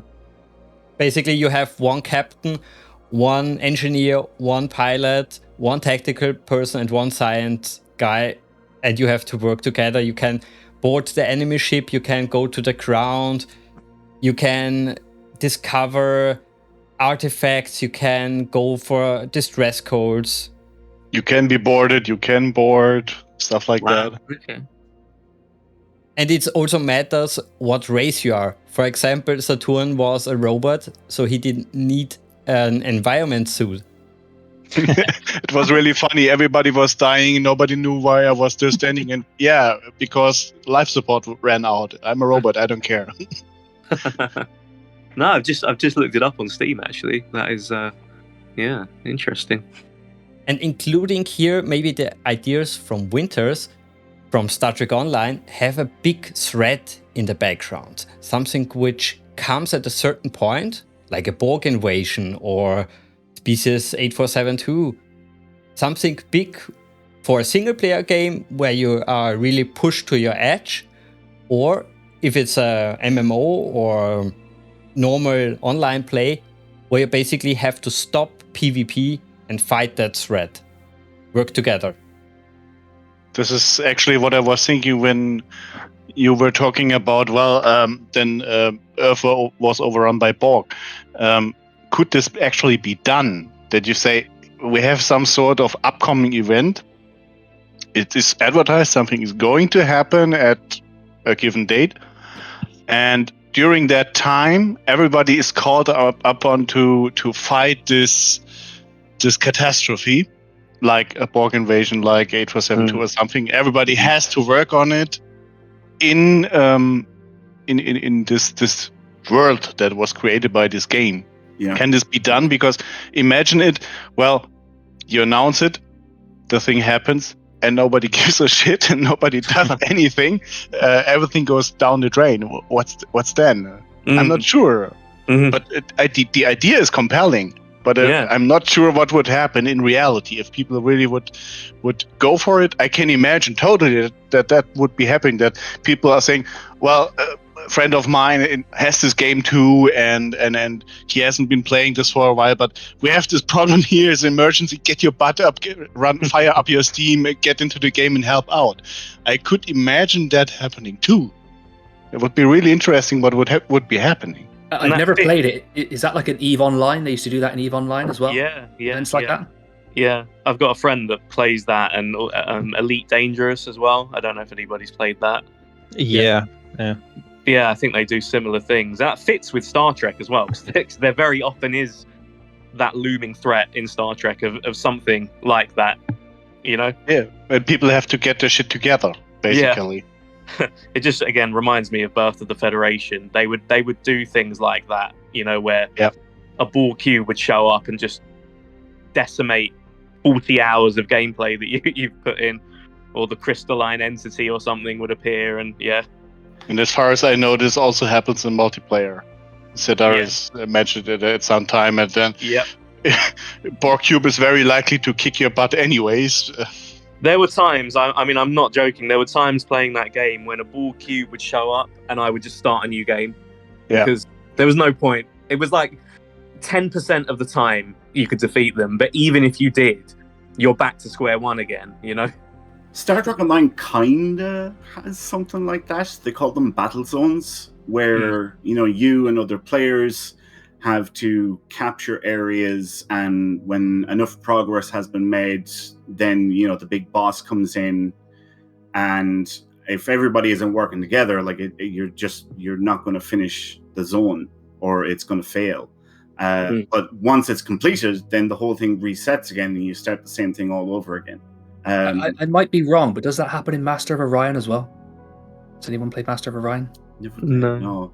Yeah, I think it's like an entity or a race can enter the field of play, and they you have to defeat them. So it doesn't sound as scary as the Borg, but I get the.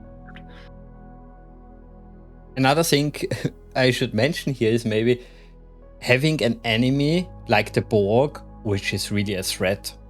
In so many different game genres, we know that they include this amazing enemy which you kill in 2 seconds. Yeah, I'm looking at you, Star Trek Online. This is a really good point, actually, because recently I'm a huge Aliens fan as well. And when I played Aliens Fireteam Elite, for example, I killed so many aliens by the end of the level. They just weren't scary or threatening to me anymore.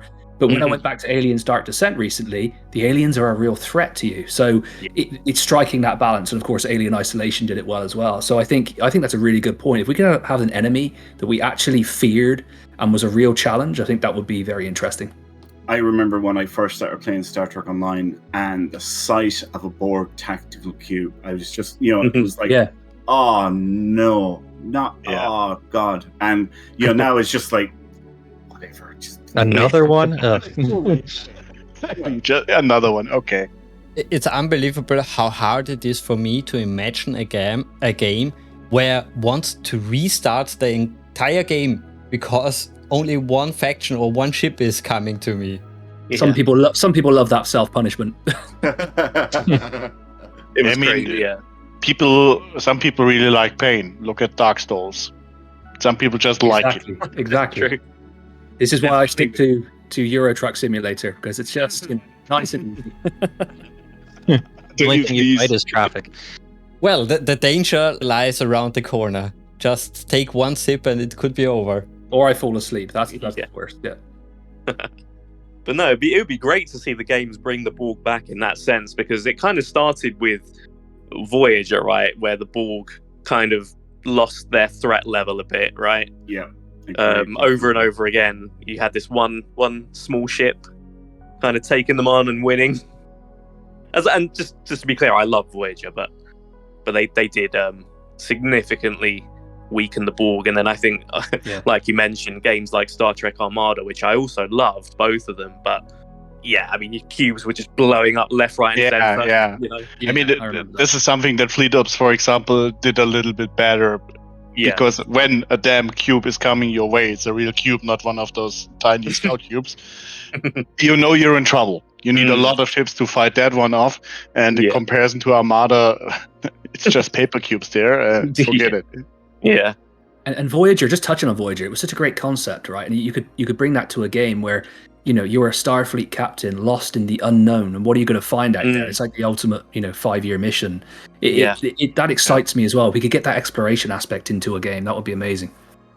Oh, especially the factor of having unlimited, I mean, not unlimited torpedoes and resources. Yeah.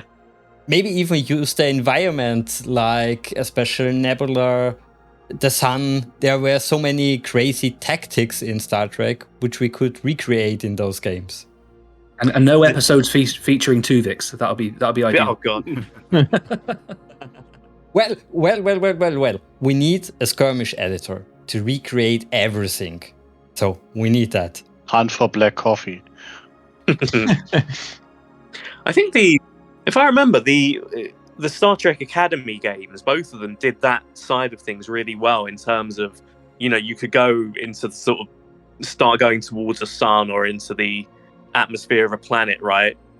Yeah, Klingon Academy did it too, where you had during atmospheric maneuvering, limited sensors, your shields were damaged, depending on the sun or the planet you are, maybe even have a hull breach very fast sometimes. It's really interactive gameplay, basically. I think the common thing we all want, right, is we want a deep experience. We want something that brings all these things together. And I think we want something to get our teeth into. That's what we like about Star Trek, the TV show, the books, the series, the games. And I think that's what we want to see replicated. It's, and unfortunately, the modern gaming world, I mean, we do Steam lists and we often go into very deep games that nobody really knows about. And we get people complaining we haven't included NBA 2023 or... so unfortunately, that's the modern gamer. So we have that challenge.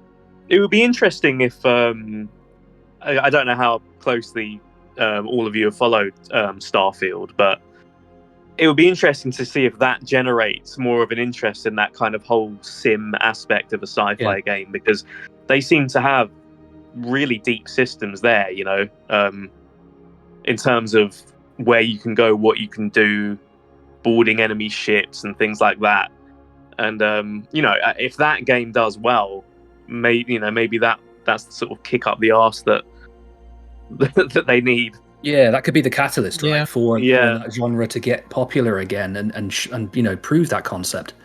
We've had teases of things similar to that before, with stuff like Elite Dangerous or Star Citizen, but they've never been really fully realized, and there's other litany of problems with some of them. But so having an actual big budget company release a game like what Bethesda's about to do, it could trigger that.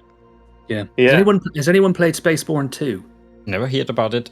I haven't. No. Yeah, it's played by a solo dev, and it's actually very impressive for proving the concept of a space game. And I know it was very popular upon its release into early access. So it's a lot of it's being done by these indie developers, and imagine what that AAA budget could do for a game in the Star Trek world. It'll be amazing.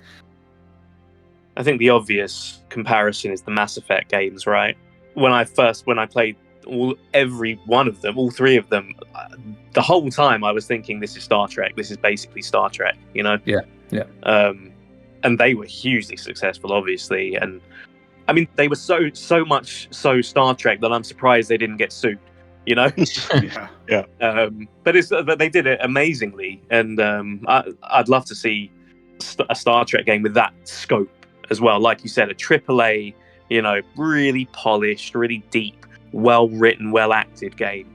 It's not too much to ask, is it? Really? Come on. I don't think. After all these years, Shouldn't be, yeah. If nobody has anything for the space combat genre, maybe let's go for the adventure genre. Oh, can I just quickly say, actually, just while we're staying on space combat, before we move on, did any of you guys play Star Trek Invasion on the PlayStation back in the day? Only have a PC. Sorry. Okay. Sorry. or on PC. I forgot it was released there. No. It was never released on PC. Oh, it wasn't. Oh, sorry. Okay. No, because that was it was a sort of Red Squad style space combat game, like small fighters instead. But that was actually, they really managed to capture the feel of Star Trek, despite it being very different style combat to what you typically would see in the shows. And things like flying through the middle of a Romulan warbird, and doing things like that. It still had the scale of the typical Star Trek battles. But it was, yeah. I mean, I would love to see something like that again if it was done, really well, obviously. Well, there was Shattered Universe as well. On the PS2, and that same thing. It was fighter combat, and you'd think that wouldn't translate well to Star Trek, but it really did, because it was a very good story. The gameplay was actually quite fun. It's too bad that game wasn't as popular as it could have been. Yeah. Well, moving on.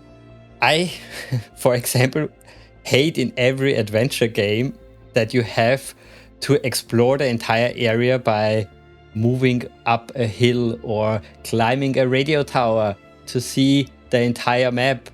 Don't give me that grinding, that boring stuff nobody wants to do. How many times I saw Ezio jumping from that tower? It was boring. You mean the 300 icons that pop up on the map? Yeah, and then unlock achievement number 508. Great. Something for Steam. Amazing. I want to explore ships and planets, don't get me wrong.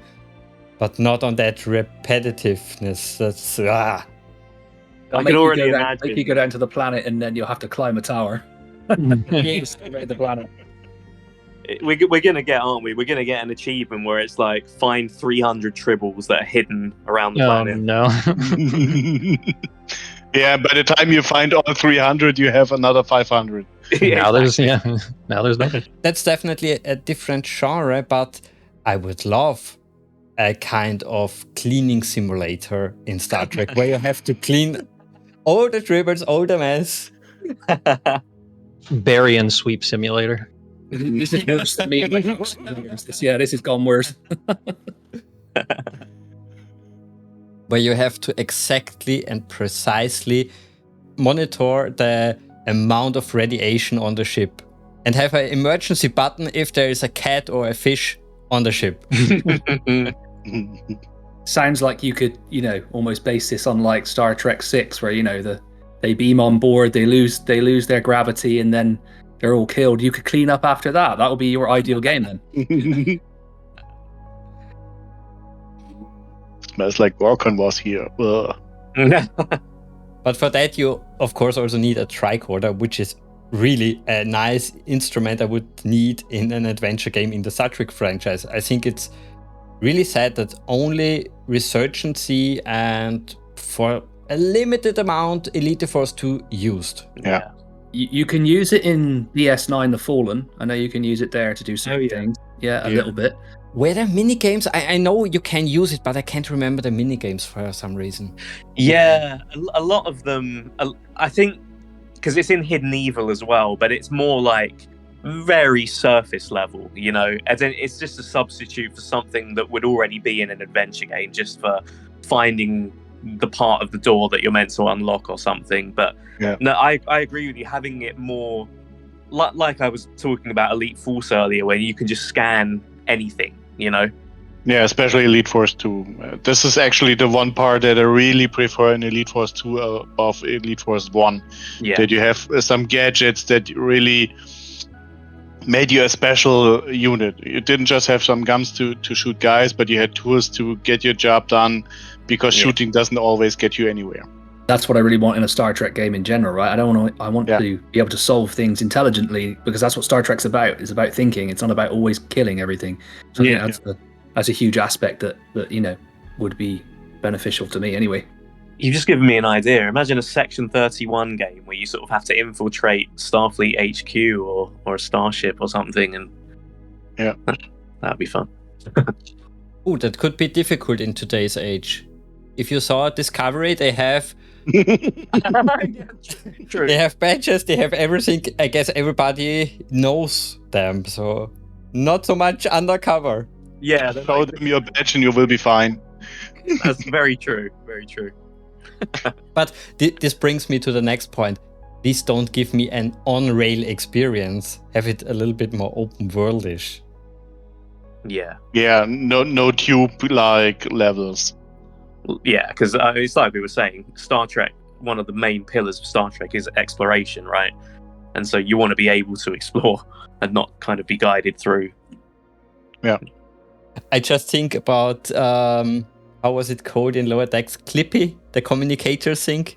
Badgie. Badgie, yeah. Badgie. Clippy was from Word. Yeah, yeah. I mean, I'll be honest. I would love a Lower Decks game, like an old school point and click, like adventure game in the Lower Decks style. I think would be really cool. Oh, that would be amazing. Yeah, I don't like it that much, but the game style would be so fitting for that. Yeah, exactly. Like a Judgment Rights type thing. Yeah, that kind Yeah. of thing. Exactly. Yeah. I think it would fit. It would fit quite well with that. Especially since all those classic adventure games had also those funny Easter eggs where you watch a certain item and it basically tells you, well, that's a pen. What do you expect it to be? Exactly. Yeah, it fits with the humor of the show quite well, actually. And that show is just filled with Easter eggs as well, so it makes sense. Which you can, of course, also include with a nice balancing of puzzles. We haven't any puzzles for a long time in any Star Trek game. At least not really challenging ones. Elite Force 2 had something very superficial. You know, when you were working with your tricoordinate, you had to create those circuit board kind of stuff. But yeah, this is very low level. But something into that direction, a little bit more challenging, more elaborate maybe. But in general, something where you would have to use your mind. I don't know. Have you ever played Project Eden? Any one of you? No, I haven't. No. It's also a team shooter kind of game, but you have some gadgets, and it's to use the abilities of your characters properly, wisely, and kind of piece together your way to somewhere. Very often you don't see the way right away, and for example, you have to send your cyborg through some hot gas or something, and pushing some buttons or doing something, or you have to use your rover that flicks a switch or pushes something off an edge or something. This is something I could really imagine in a Star Trek fashion, where you really are forced to use your Star Trek-like gadgets and stuff. No, 100%. So much of Star Trek is problem solving, right? And it's like you wouldn't have to come up with, okay, what puzzles fit in Star Trek. Just watch the shows; they're there. You know? Exactly. The ideas are there. Yeah. And if you could do this as a team, co-op with, I would definitely need the extra brain power. Let's put it that way. So, it would, you could utilize the expertise of your crew. I mean, that would be ideal, right? Yeah, that'd be brilliant.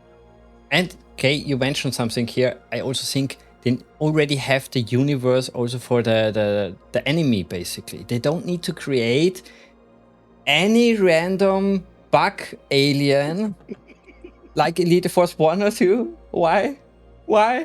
Yeah. In Elite Force 1, I could understand it. There was one bug-like and so on. But when you're within the Federation, you really have plenty of bad guys.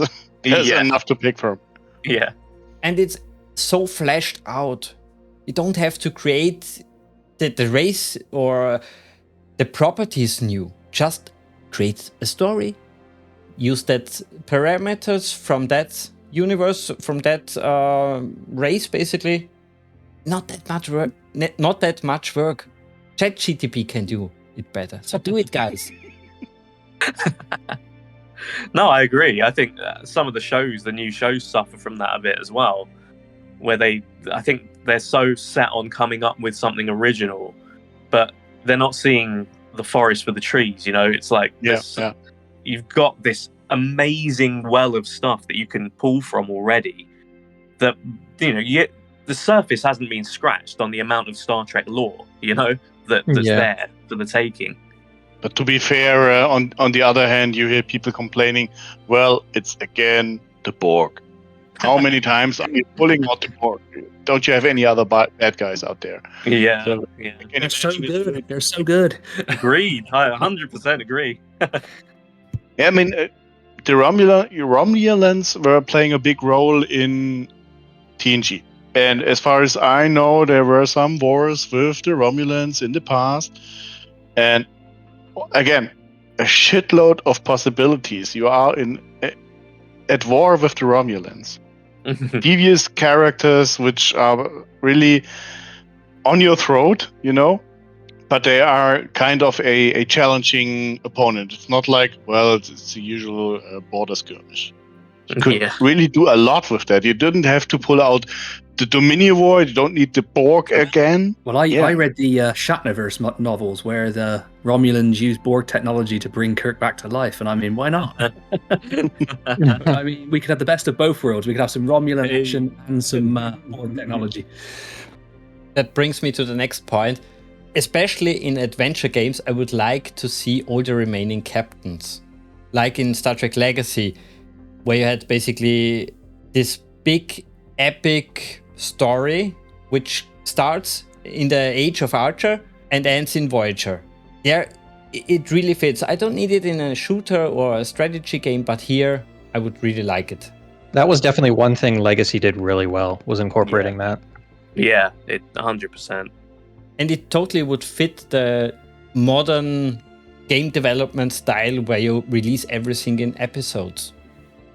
Who, can I ask, who is everybody's favorite captain? Is that a controversial one to ask, or can you say?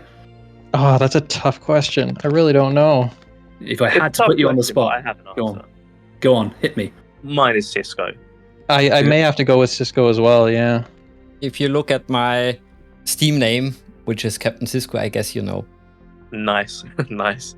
And Cisco as well. Wow. Am I the asshole when I say John Sheridan? I think I'm going to be outnumbered, but I'm going to go with Kirk as my original favorite captain. So yeah, Cisco, obviously a very popular choice. I thought I would be the only one. I'll be honest. Well, I find between Picard or Cisco, but I have to go with Cisco. I could definitely tell you which one is definitely not it. That's Kirk. Smooching everything out there as long as it has 2 legs and 2 arms. And that's this his is a tactic, captain. though. Yeah, if it resists, just punch it. Look, somebody has to do it, right? Somebody has to kiss everything. It's fine. Yeah. Resists, punch it. Oh my god, that's brilliant. Cisco definitely didn't pull his punches either. We didn't hold season 1 and Cisco's wooden acting against him in season 1 then, no? Let's just say goatee Cisco onwards. I mean, technically, he wasn't a captain back then. He was just true. Yeah, that's very true. Very true. Yeah. His acting level went up as soon as he got promoted. You could ask which came first. Then again, TNG is fairly rough in season 1, so come on. Well, that's true. It also. I think most of the shows were. I think this is quite normal for any. But of course, you can never question Kirk's acting, Shatner's acting, right? I'm not being sarcastic in any way, honestly. No, not one bit. I have a big soft spot for Kirk. I'll be honest. He's not in my top 3 even. However, I have to say I love the guy still. The movie era Kirk. I've tried to dig out all the novels that I've got. Movie era Kirk is definitely my favorite. I just can't see any of. I think he'd overcome any of the other captains, but maybe that's a bit of because I'm too old school. But yeah, you're right. You're basically right to make this distinction. The TV show Kirk I find actually laughable at points, but the movie Kirk is a whole totally different story here. Correct. Yeah, that's definitely. True. Yeah. Anyway, sorry I took things off on a side note there. I will let you get back on track. All right. If you don't have anything for adventure games, let's move to the subgenre FPS.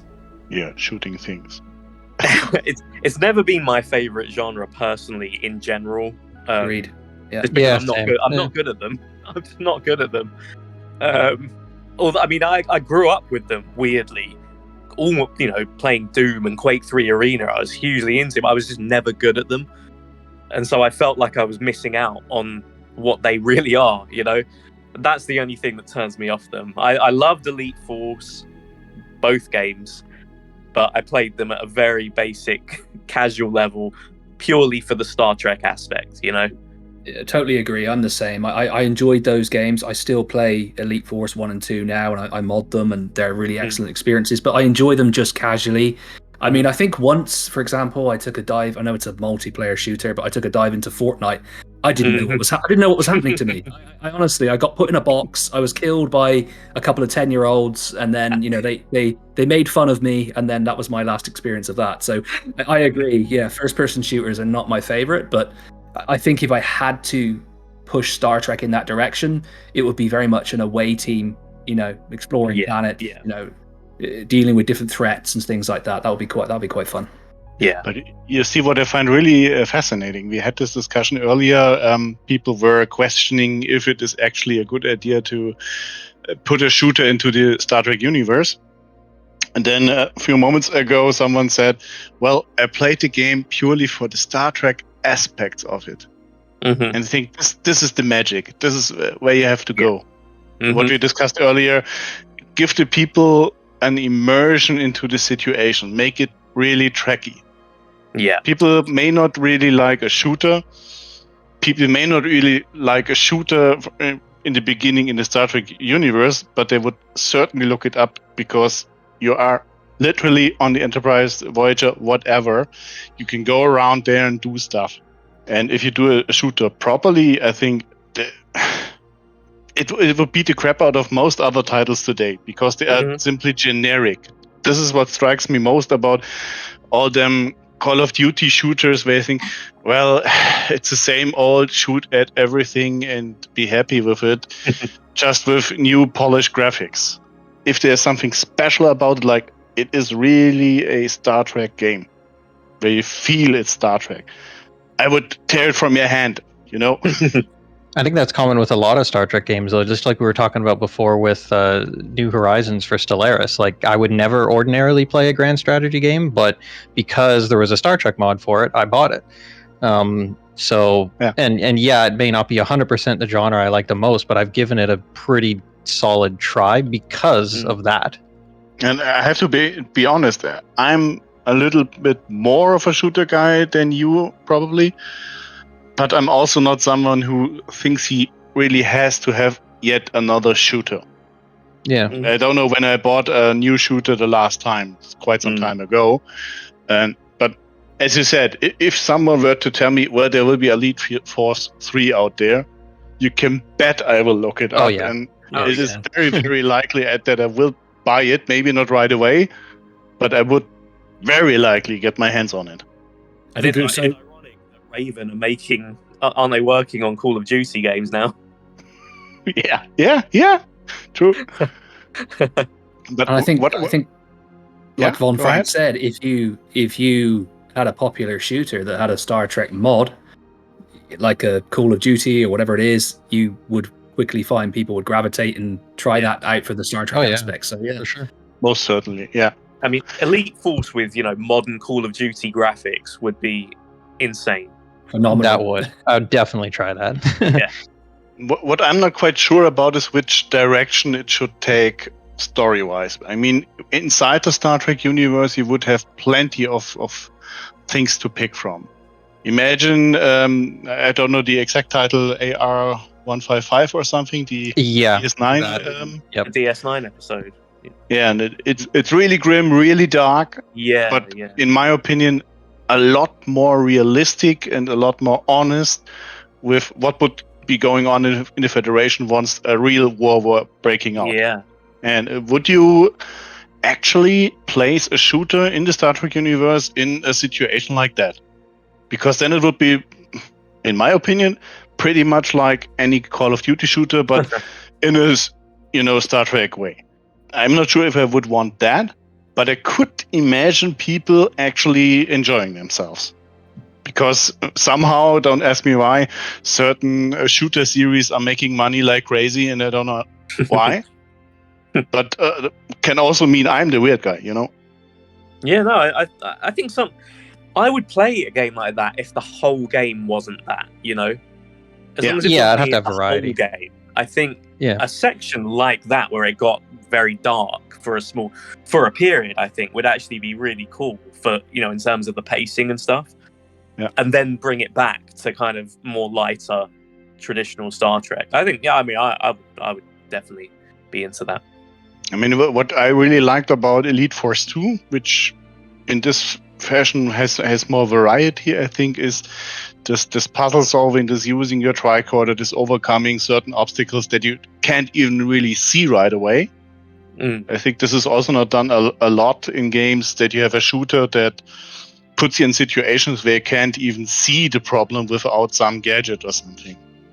Usually you have some night vision goggles and that's about it. Okay, it's dark, you need those. But something like, well, you have to scan for lasers, you have to scan for gas, you have to scan for instabilities in your surroundings, something like that, where you really have to solve an immediate problem, but not that much into the adventure or roleplay direction. And I think what Elite Force 2 did better than Elite Force 1. And something like that I would very much like to see again. Yeah, agreed. I think we should also mention that, well, let's rephrase it. It was already mentioned that sometimes shooters are not for everybody, which is totally fine. In that case, what do you need? Bots. Yeah. You need stupid bots where you can have fun, where you don't have any threat level. Just let out some steam, have fun in the Star Trek universe. I guess that's also one of the facts why Elite Force worked on so many levels and on so many different fans, and even went outside of the target audience. I know a lot of non-Star Trek fans who loved Elite Force. Yeah, same. I mean, this goes in general, it's similar to this direction. I want to have a proper single player. I want to be able to play this game without having to kick my friend's butt. Co-op or single player, both fine. Not too stupid bots would also be nice in this direction. Or also deal with too many other people. Yeah. Gotta have that strong single player for me, for sure. Absolutely. Also something we discovered in our review of Team Fortress 2, a coaching system. Basically a system where you ask, as soon as you start the game, I would like any other player who is currently online to help me play the game, to join my team, to introduce me basically to it. That'd be a cool feature. Yeah. Definitely. And very important, not the usual matchmaking bullshit. Yeah, please. Every stupid shooter today does it. They place you in some groups with some players, with some opponents, and when you know how these matchmaking systems work today, you know it's not meant to make you happy. It's not meant to make the game fair. This is not what this is all about anymore. And I really don't want this any longer. You can add it as an option, but the classic approach, like during the Half-Life times, where you can just put up a server and play together and make your own rules. This would be important, that you are not tied to this, well, thanks for putting me into the meat grinder again. And there has to be those good people out there, you know, as Star Trek fans who like to help people, Star Trek people are like that. So, I mean, I'll be honest, I have, since I've dipped my toe into the Star Trek gaming world, I have come across some awkward people as well, I'll be honest, protective people of their own particular areas, or, some difficult people too. But overall, the majority of people who like Star Trek, I think, have one vision, and there must be people out there who would fill that role of being a helper or, you know, look to help people. I think that's definitely true. I also would like to mention some game modes I would like to see in a new title. I'm not sure if anyone played the Battlefield 2142 version.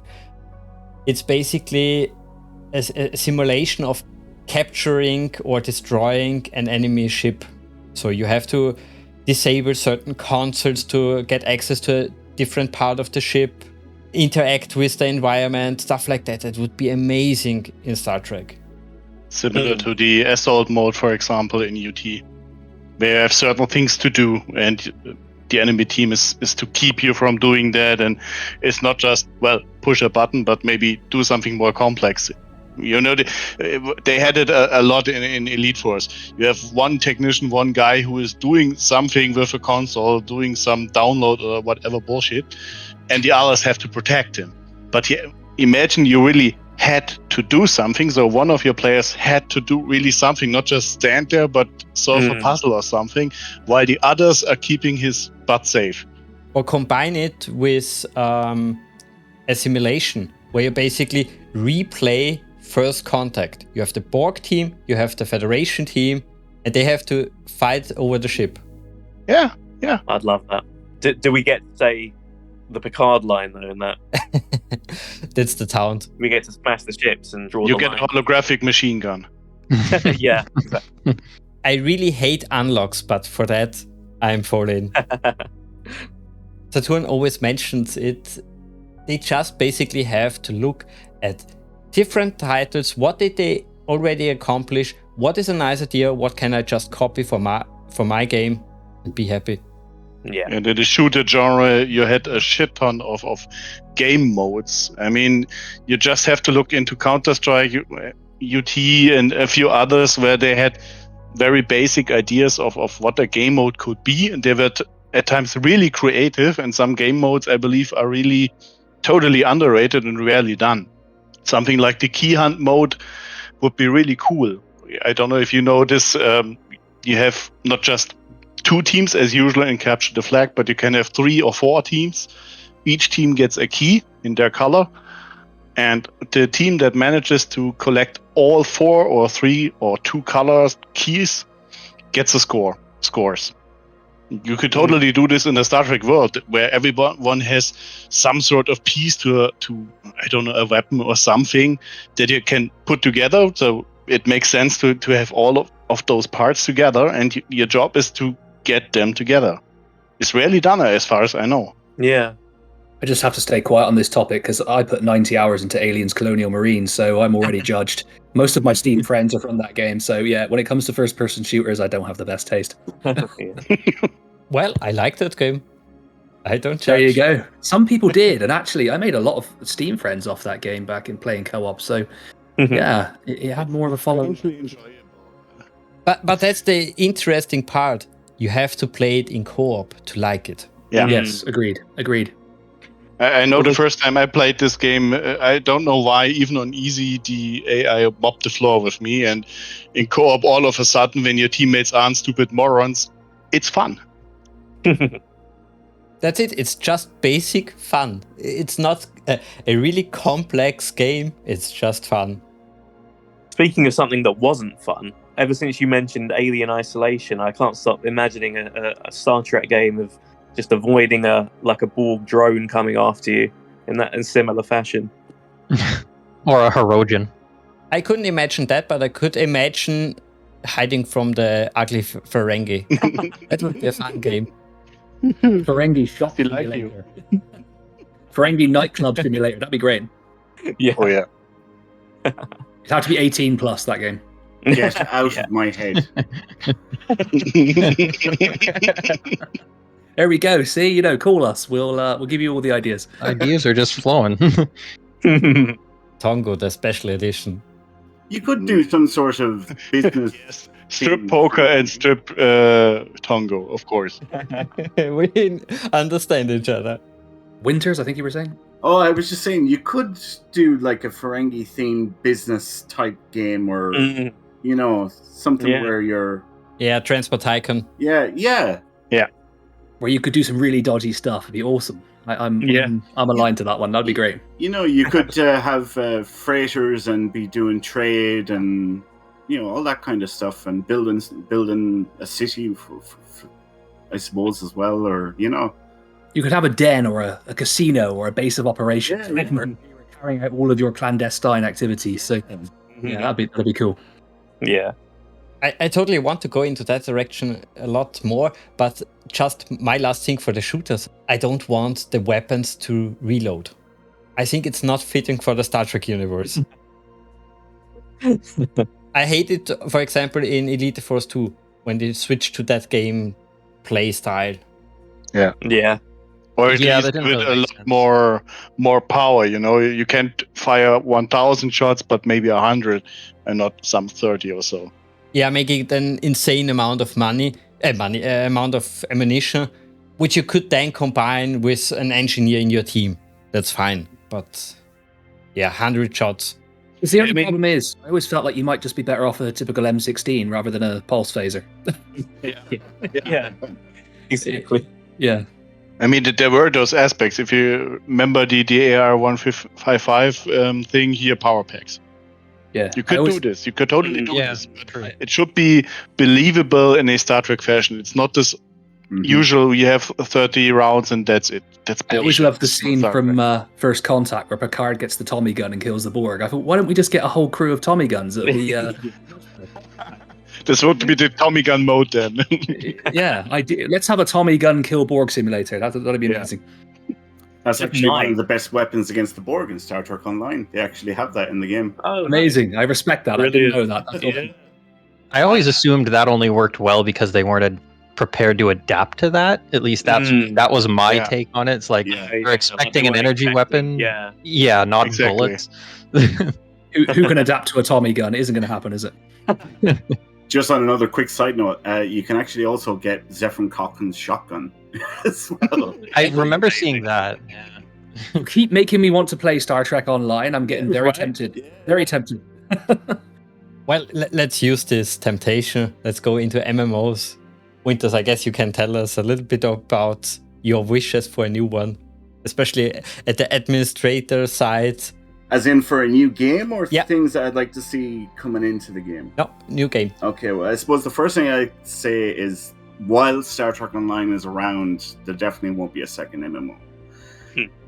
CBS just won't do that. But if it did happen at some point in the future, I suppose the number one thing is something like, Unreal Engine. Like, I think they could do an incredible game on that engine. And it's probably the one thing that's kind of holding the game back now. I mean, it's a 10-year-old engine. There's only certain things that they can do with it.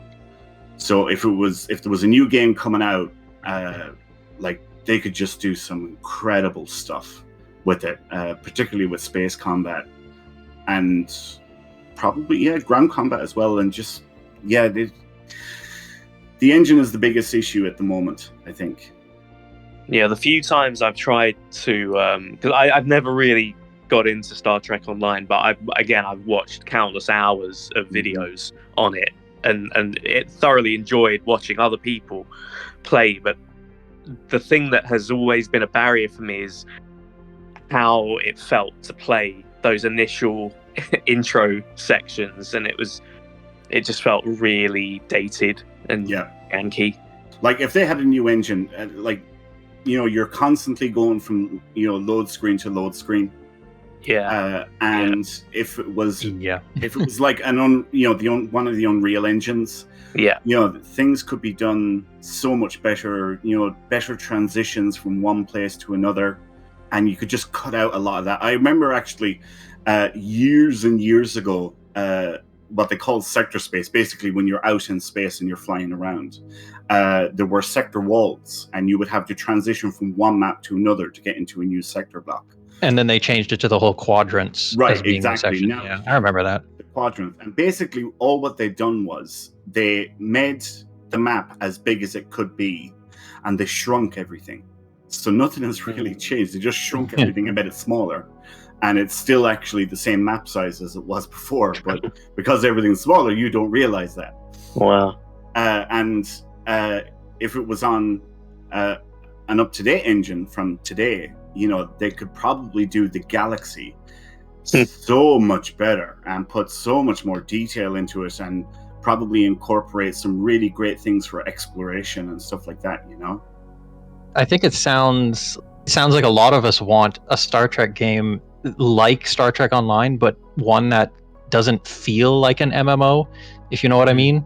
In the sense, like, I played Star Trek Online for years as well myself, and I really did enjoy it. But what got me kind of away from it eventually was the fact that the ship combat, the ground combat, it just wasn't.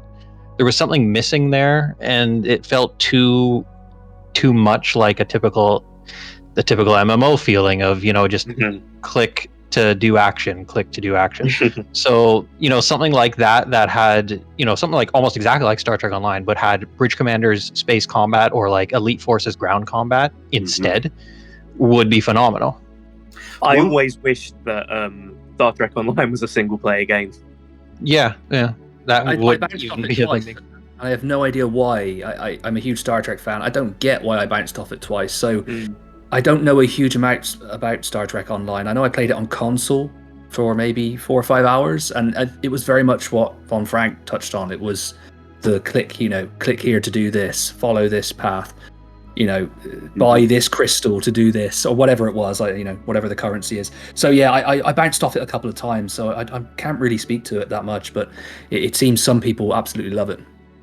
So one of the things that I would love, and I actually plan on suggesting it to the devs the next time that we have them on our show, is it doesn't always have to be pew pew, kill the bad guy, but how about come up with a story mission where it's a duck blind mission or first contact, Star Trek stuff. Yeah. Just like in what was this, Insurrection, they had the duck blind mission there. Come up with a mission where you have to do radiation scans and soil samples, and come up with new mini games that you have to do in order to survey a planet or whatever it is. Like that sort of stuff I think would be great and would really add to Star Trek Online. But Kay, to talk about what you were saying there about single player, like we have members in our community, and they totally play the solo game.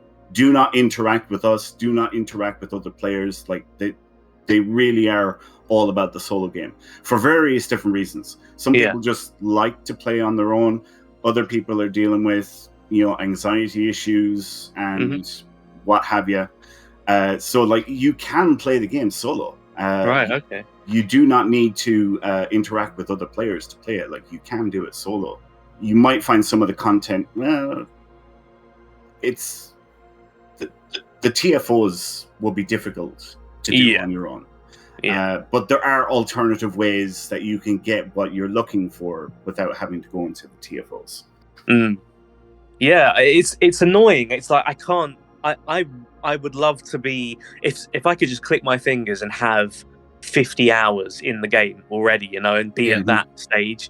Because like I said, I love watching some of the big fleet battles and things like that online. Yeah. And even just some of the more mundane stuff. I really enjoy watching people play it. It's that grind to get to that level that puts me off, I think, Yeah.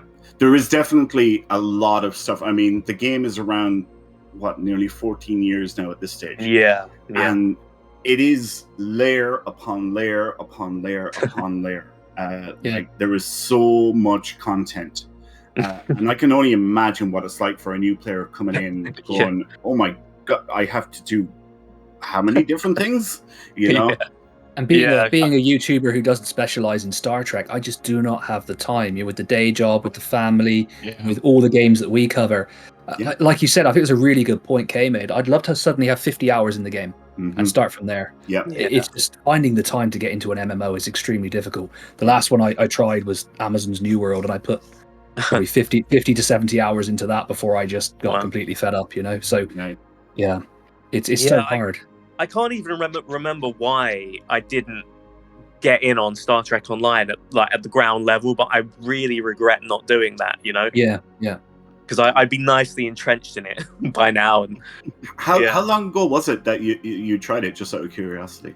It's been a few times I've given it a go, and I think the last time was a few years ago. I will say it has always been on console, which I understand is not a great experience compared to PC. I used to be massively into PC gaming, but just for reasons I'm currently not. But it's not that I'm against it or anything like that. It's just not my preferred platform at the moment, really. And I think the experience on console, from what I've read as well, just in general, I think it's not great, is it? For online, it's dumbed down is probably the way I would put it. Mainly because of a 96 keyboard or keyboard transitioned into a 15 button controller. They've had to change a lot of different things, but there are people that will, they're like, this is they just prefer playing on a controller, and they prefer it that way. But I'm just trying to think, because I think it was just starting the game, which I'd done a few times, and you're in, if I remember correctly, you're in like at Starfleet HQ, right, at the beginning. Mm-hmm. Yeah. And I've played that bit now like 3 or 4 times, Right. And I think it's just as soon as like MMOs are not a genre that I typically play anyway. That's the thing. So there's a real barrier to entry there.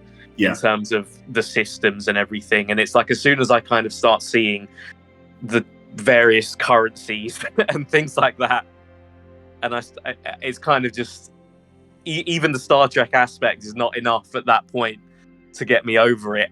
However, like I said, I would love to just get into like the Starship stuff. Yeah. Because that side looks amazing. Yeah, the starships, like that's their main revenue source. Yeah. And they've got some incredible ship artists and concept artists who come up with these incredible designs. New stuff from the shows, right? Oh, they do, yeah. So they're coming up with completely original ships, and then they're replicating what's in the shows as well. Was the You're fine. Enterprise F, right? That was originally. Yep. Yeah.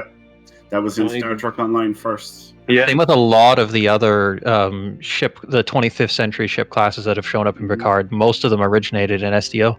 Yeah. Wow. that's cool. Yeah. I mean, for me, it was, I think I played it like 7 years ago. I bounced off it.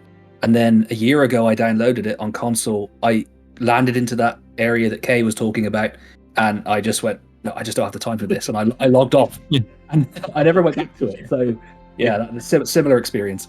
I mean, that's the problem I have with MMOs in general, is that you need to devote so much time. It doesn't matter if it's Star Trek Online or anything. It's just you need to be able to. And I mean, I'm not sure where all of you guys are as far as a stage in life, but most of us now, we just don't have the time to do that.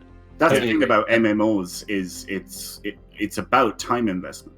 Yeah, absolutely. Yeah, the gameplay is built around you have to invest time in order to progress. And it doesn't suit everybody. It really doesn't. I want my kids to know me, so yeah, exactly. I mean, I have friends which play this kind of games a lot, and it's basically what they do. Mm-hmm. Of course they have a life besides that, but it's taking a huge chunk of that life. And as much as I like Star Trek, this is too much. This is the problem, man. Totally agree. I mean, even Bridge Commander, making videos for Bridge Commander, it can take hours. By the time you've done a bit of a script, you've planned out what you're going to do, talk to the ships or the battle that you're doing. It's hours and hours of content creation and then editing. And an MMO, I don't even know where I'd begin to show that on YouTube. Yeah, I mean, I used to play when I was a teenager and early 20s. I used to play World of Warcraft. I mean, hundreds of hours, and it's like that's what I think back to when I think about getting into a new MMO. That kind of commitment to get to a level where you're really having the fun. Yeah, good memories, but I just can't do it at this stage in life anymore. Yeah, but I love the idea of it, which is why I kind of just play it vicariously on YouTube through other people. I found it really hard. So, like, I was coming from games like Final Fantasy VII, Call of Duty games, like that was the type of game that I would always play. And a work colleague of mine tried to get me into WoW, tried to get me into what's it called? Is it EVE Online? Yeah, I think it was EVE Online. But it tried to get me into these other games, and I wasn't getting it. But then when I heard that Star Trek Online went free to play, I understood what an engineering team was and what an attack pattern was. I was like, I know what this shit is. And it just made sense to me, And I was like, oh my God, I'm getting to fly. Oh, I'm in the Defiant, And I customized it the way that I wanted it, and it was just, I loved it. It was absolutely fantastic. That's awesome. Yeah. Yeah, I've got a friend who has thousands of hours in Elite Dangerous, and he's constantly telling me how amazing this game is and the sort of adventures he's getting up to, just that aren't scripted kind of thing. And I think it's sounds amazing, but it's the same thing again. I wish I could just instantly have 100 hours in the game. That's got a really steep learning curve as well. It definitely does. Really, really steep. The problem too with it is that yes, you get those particularly really cool moments that can happen in Elite Dangerous. Having played it, this is what I found anyway. But then it's interspersed with 100 hours of absolutely nothing interesting happening. Yeah, totally. Just like my truck simulator before I crash. Yeah, exactly. Yeah, and I think what comes on top is this continuation aspect. You have this with shooters, for example, too, where you play the single player and you start off somewhere and you have to get your bearings first. In a shooter, usually you have this tube-like levels and there isn't a whole lot you can do, so you just progress and everything is fine. But in Star Trek Online, getting my bearings would already be a challenge. What was it? What I was doing 2 weeks ago? I have no idea. Yeah. What was my task?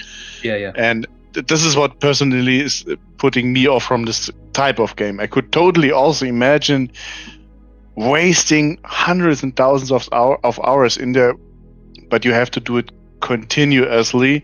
If you do this like I do with a lot of games, you play a match and you let it rest for 2 weeks and then you get back there playing another half an hour. It's just too small of slices that you are cutting off.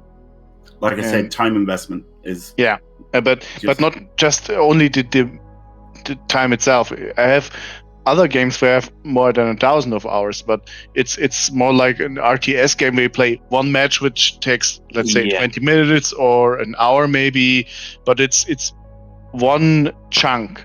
When you have done this match, it's done, finished. And I think this is what puts me off from this genre in general. And this is why I find it really difficult to say what would I want from such a game. Because when I say I need really short missions, like 15 minutes or something, people who love this kind of game would stone me. Because they would absolutely hate it. But it's really funny that you mentioned that Star Trek Online really progressed in that area. They went away from the long form content to more or less 15-minute missions. The story missions are going most of the time much longer, but everything in a group you do in 15 minutes. Before it was 2 hours. Yeah. I can totally understand why you would change into that direction, because as we just discussed, we have a life beside this game. And I simply don't have the time and I don't have the brain to continue where I left off. I simply don't have it. Well, gaming in general is kind of moving in that direction. More bite-sized things, quickly, easily accessible, more casual. It's, whether we all like it or not, it's kind of the way it tends to be going. So it's kind of expected that Star Trek Online would do that too. But the problem is here that it's really repetitive content most of the time, in not only Star Trek Online, in general. And what do you do at the end? Most of the time you fill a bucket. Oh, now my shipyard is built in 5 days and 60 seconds. It's a reward, isn't it? It's the theory that all MMOs are based on. That reward at the end. You get a little prize, don't you? You get a little prize, and that keeps you coming back. And World of Warcraft was the master of that back in the day. So yeah, I guess that's what they do. They just keep, now they've got these little 15-minute missions. I don't know, I haven't played them, and then you get a little reward at the end of that. And I think it's probably a smart tactic. It keeps people coming back for those bite-sized chunks. Yeah, it's like what you were saying, Saturn, before. Like, it's exactly the issue I have. Like, I actually love and often play games that take, or I put in 100 hours plus, but it's over a very long time. Like, I play in small chunks, Yeah. It's that thing. I like to be able to just stop. And if I stop, no one's waiting on me to get back to it except me, And even when you do, it's not like, well, I can basically start off anew because I have no idea what I'm doing here. Yeah. Even the flight simulators I play now, you can start a flight from wherever you're flying, Dublin or London or wherever, and you can stop mid-flight and you can pause everything. You can leave, come back, look at where you are, look at your environment, and then carry on again. Whereas with an MMO, you've got to keep investing that time. That time is your your currency to invest. Yeah. But listening to all of you, I think, what should a new MMO do to fight that problem? Maybe make skilling, leveling much faster, so you don't spend 3 days in-game to max level, and I guess everybody heard this phrase, at the end level the game really starts. Yeah. I don't want to play so many hours to start, so skip that phase and maybe add something like Team Fortress, the coaching system, where you have somebody which teaches you the game, which is totally on a voluntary pace, of course. I'd be cool with an MMO where you're running like Starship Simulator, one ship with a crew, which you can drop in and out of, where you know if you're not there, someone else is going to pick up the slack, and vice versa. I think that would be my idea of an MMO. Just running one ship with a particular crew. I think that'd be great. I would totally fuck up your ship and give it to you. Yeah, I'd end up alienating my crew. You know, Yeah. submissions, or we could kiss aliens, or whatever Kirk would do. You know. But it's funny because what you just said was kind of what not Bridge Commander, the VR one, Bridge Crew. Bridge Crew, sorry, was kind of like that in a sense, right? Yes. Yeah. You could just jump in and take a position on the bridge, and yeah. The trouble is, no one was ever playing that game. I continued playing that game. I actually really enjoyed it. I was actually it's on sale on Quest right now, and I was tempted to buy it again just to try it on Quest. But yeah, no one was ever playing. I don't know when the player base evaporated, but it was a long time ago. And that game was always a lot better when they had voice commands integrated, which was really fun. They stripped it out because of licensing reasons. They lost the license to the voice software, and they stripped it out, and that kind of ruined the experience. You had to do everything by hand then, you know. The big problem with this amazing tech demo, Star Trek Bridge Crew, was it didn't have any content. You had a few missions, you hadn't an editor, you didn't have mods, you had nothing. Correct. Yeah. And sadly, slowly I have to say, Saturn and I guess we are paid by Pulsar, the company, because there you have also a bridge crew, and you can even leave the ship. So I have a big universe to explore. And this was also the original idea for a Star Trek MMO before Cryptic came into it. But it's not Star Trek. That's the problem, right? Yeah. Another idea I would have for a new MMO is basically going to ESD, Earth Space Dock, where you basically get from the Admiral a selection of missions where it exactly tells you how many minutes in average the mission will take. So you know, is this something which I can do in 15 minutes or in 2 hours? That would be handy, Yeah, that would be good. And actual numbers, not something someone were guessing, but taken from the numbers actual players needed to finish the mission. Yeah. Because we all know that those games where the idea is that this particular part of the mission or the mission itself is done very quickly, and you need a shitload of time because most people just don't get the idea of the mission. It can be done in 5 minutes, but most people need 20 minutes because they don't get the idea. What is it you are doing there? Or the reverse, the problem in Star Trek Online currently. You have for the group mission an interface which tells you this mission will take 15 minutes, which is completely nonsense. Even the low-end players will beat it in 10 to 12 minutes, but if you have a high-level player there, you can do it in 3. Yeah. Right. Yeah. So actual numbers would be really, really nice. Would be difficult in the beginning, of course, but it could probably take the dev numbers. Yeah.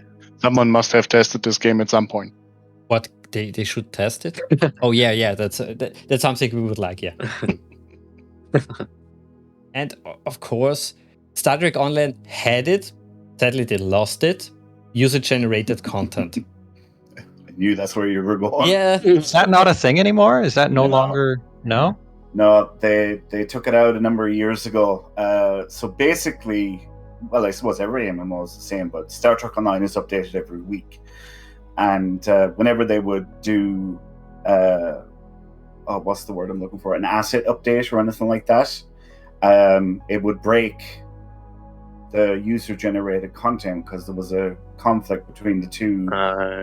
Right. One was updated, one wasn't. So basically, they had to devote dev time to update the Foundry, as it was called at the time. And like I mentioned earlier, the dev team is only like 30 people, all ranks. And eventually they just said, yep, look, we're cutting this out. We're not doing it anymore. It's taking up too much time. And they removed the whole system completely, unfortunately. I'm still blown away bad. that there's only about 30 developers. From an outsider perspective, they've done a phenomenal job considering. Yeah, I was very critical because, like I mentioned earlier, I was coming from, Assassin's Creed and Far Cry and the Batman Arkham series and whatever. Where there's a dev team of 150 people. Yeah. And I came to STO and I was like, oh, this is crap, and they should be better than this. And then I got into Priority 1 and we started interviewing devs, and I was like, there's only 30 of you? oh wow, you're doing a really great job. In that case. Yeah. Yeah.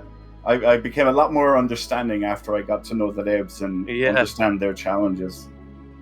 Just out of curiosity, would you say that like STO has kind of engulfed your gaming time in regards to the other games that you used to play, or do you still go back and play? I get burnt out the same as anybody else, but I think I'm a little bit weird in that I can feel myself burning out.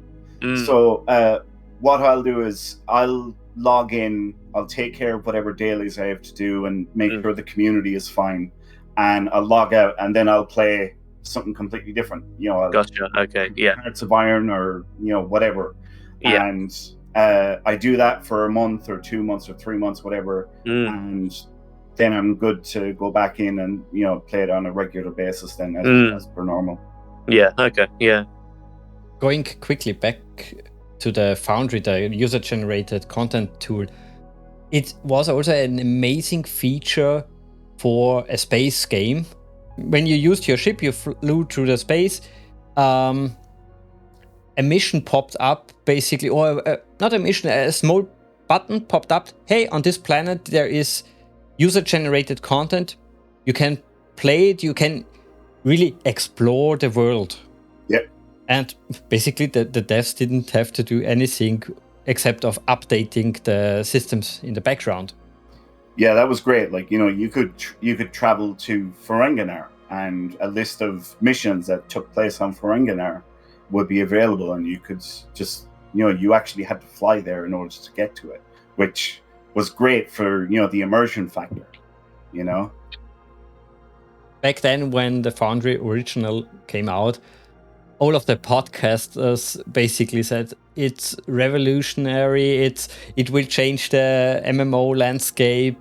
It's so sad that it didn't, and that we lost so much content. So many hours were created in this Foundry, and it's gone, which is another big loss in general, I would even say, in gaming, but especially in MMOs. Every update basically have the potential of deleting missions, which you can never play. Especially sad here, we have so many actors in Star Trek Online who reprise their roles, and someday they will be gone.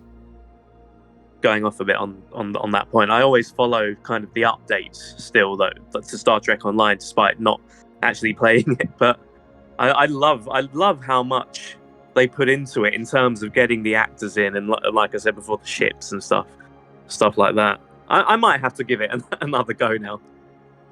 Star Trek Online has come a long way. I mean, I don't know if any of you guys are familiar with the story, but initially, I think it was 4 years was given for the development, and a company called Perpetual Entertainment, I believe it was, had a license, and just over 3 years into development, or no, almost 3 years into development, they went tits up.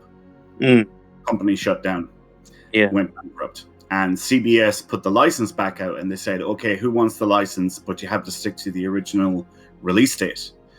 And Cryptic. Sure. Cryptic was owned by Atari at the time, and basically they said, well, hey, we've got an engine already, we can do this. And apparently they were the only ones who put their hand up. And they got the game built in 14 months. That's nuts. I'm surprised anyone put their hand up, considering that was so quick. That's how long they had to build a game. So when the game initially came out, it was like nothing to do. Absolutely, like it was the bare bones. And they spent the next 10 years revamping everything they had done. Like they went back and revamped R&D and put in a decent system in that. They revamped, like I was saying earlier, sector space and the galaxy map.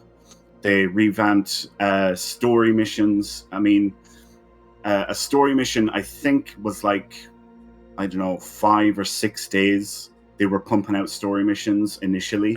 And they spend like 12 to 15 weeks on a story mission now. Like, the quality has totally changed. And you can see it in the story missions. Like, the artwork is amazing.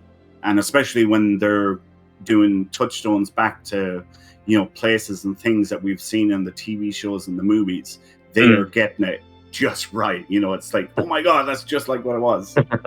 And it's just these 30 people. Yeah. Insane. Yeah, that's insane. It is. It's crazy. Like 30 people, all ranks. So 10 of them are probably managerial. And, the other 20 then are just artists, various artists.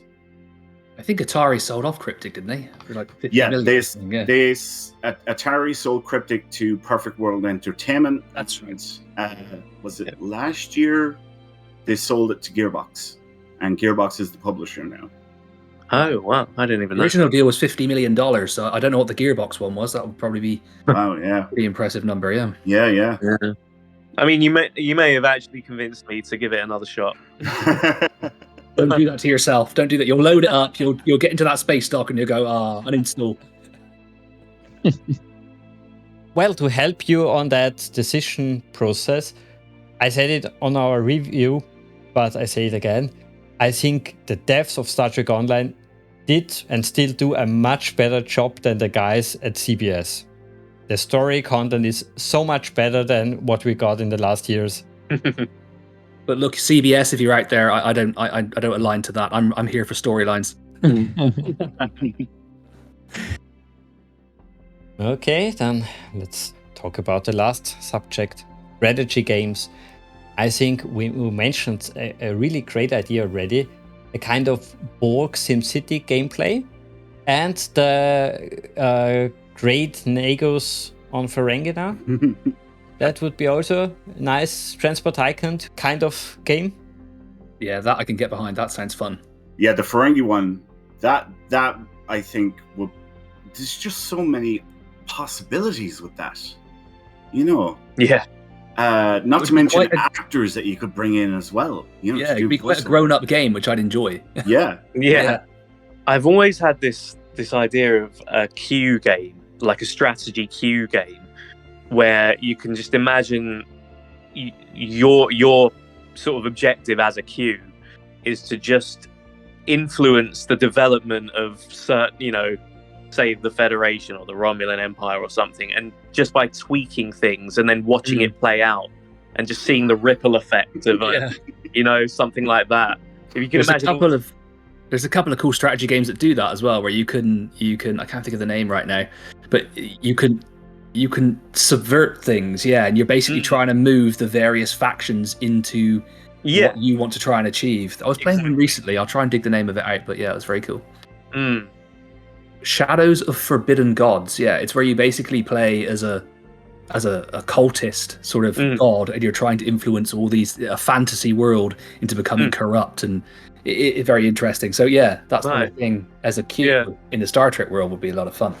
Yeah, I just imagine all the kind of you just imagine sort of 100 strands of possibilities coming out, and it shows you kind of, if you do this, you're going to push things that way, in the path the galaxy takes kind of thing, or if you do this, they'll go in this direction.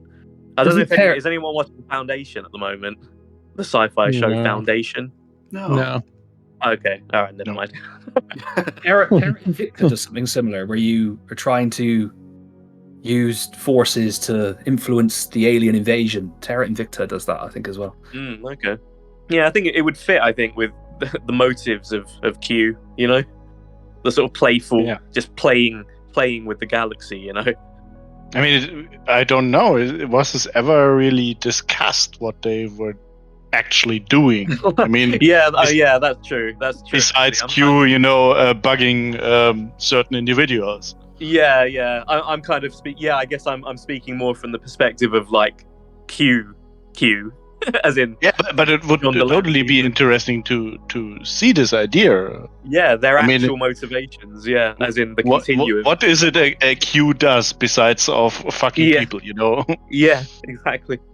And what is the point to all this fucking around with people? Yeah, exactly. Is it just fun in games, or is there actually something behind it? I believe they were really scratching on that in the Picard show, but it didn't really get into it anyways. Yeah. This kind of sums up a lot of the show, actually. Every time they ran out of ideas, let's just do a Q episode. Yeah, let him bug someone. I generally strategy games, or especially ones like SimCity, those style of games, but also like the Command and Conquer style games as well. They were like the only games I played back in the day. This would actually be my question. Are we talking about real, strategy games or more simulation-like games? Yeah, of course, in the simulation you can also play the strategy-wise, no doubt. Yeah, it's basically what they are, but it's still a little bit different to, let's say, StarCraft or Supreme Commander or something like that. Yeah, that's true. It's a different direction. So this would be the first question for me to, what is the task at hand, so to say? Yeah. Which direction should a Star Trek game have in this regard? Or is it a 4X like Birth of the Federation would be classed as a 4X? Yeah, right? exactly. That's the thing. And I think Star Trek Infinite is probably going to go in that direction by the looks of it. Yeah. I'm really looking forward to that one. Me too. Same. Yeah. From what I've heard, it is like Stellaris, just a little bit dumped down. That's what I have been Which is perfect reading. For me. Yeah, that sounds good. Maybe I can figure it out then. Definitely the right direction if they're going for it. Because when I look back at my Star Trek Armada history, so to say, I like the game. I really do. Yeah. But you can't help seeing how simple both of them are. Armada Very 1 simple. and 2 are not very, very complex strategy-wise. They have nice tactical aspects, but when it comes to actual strategy, they are really shallow.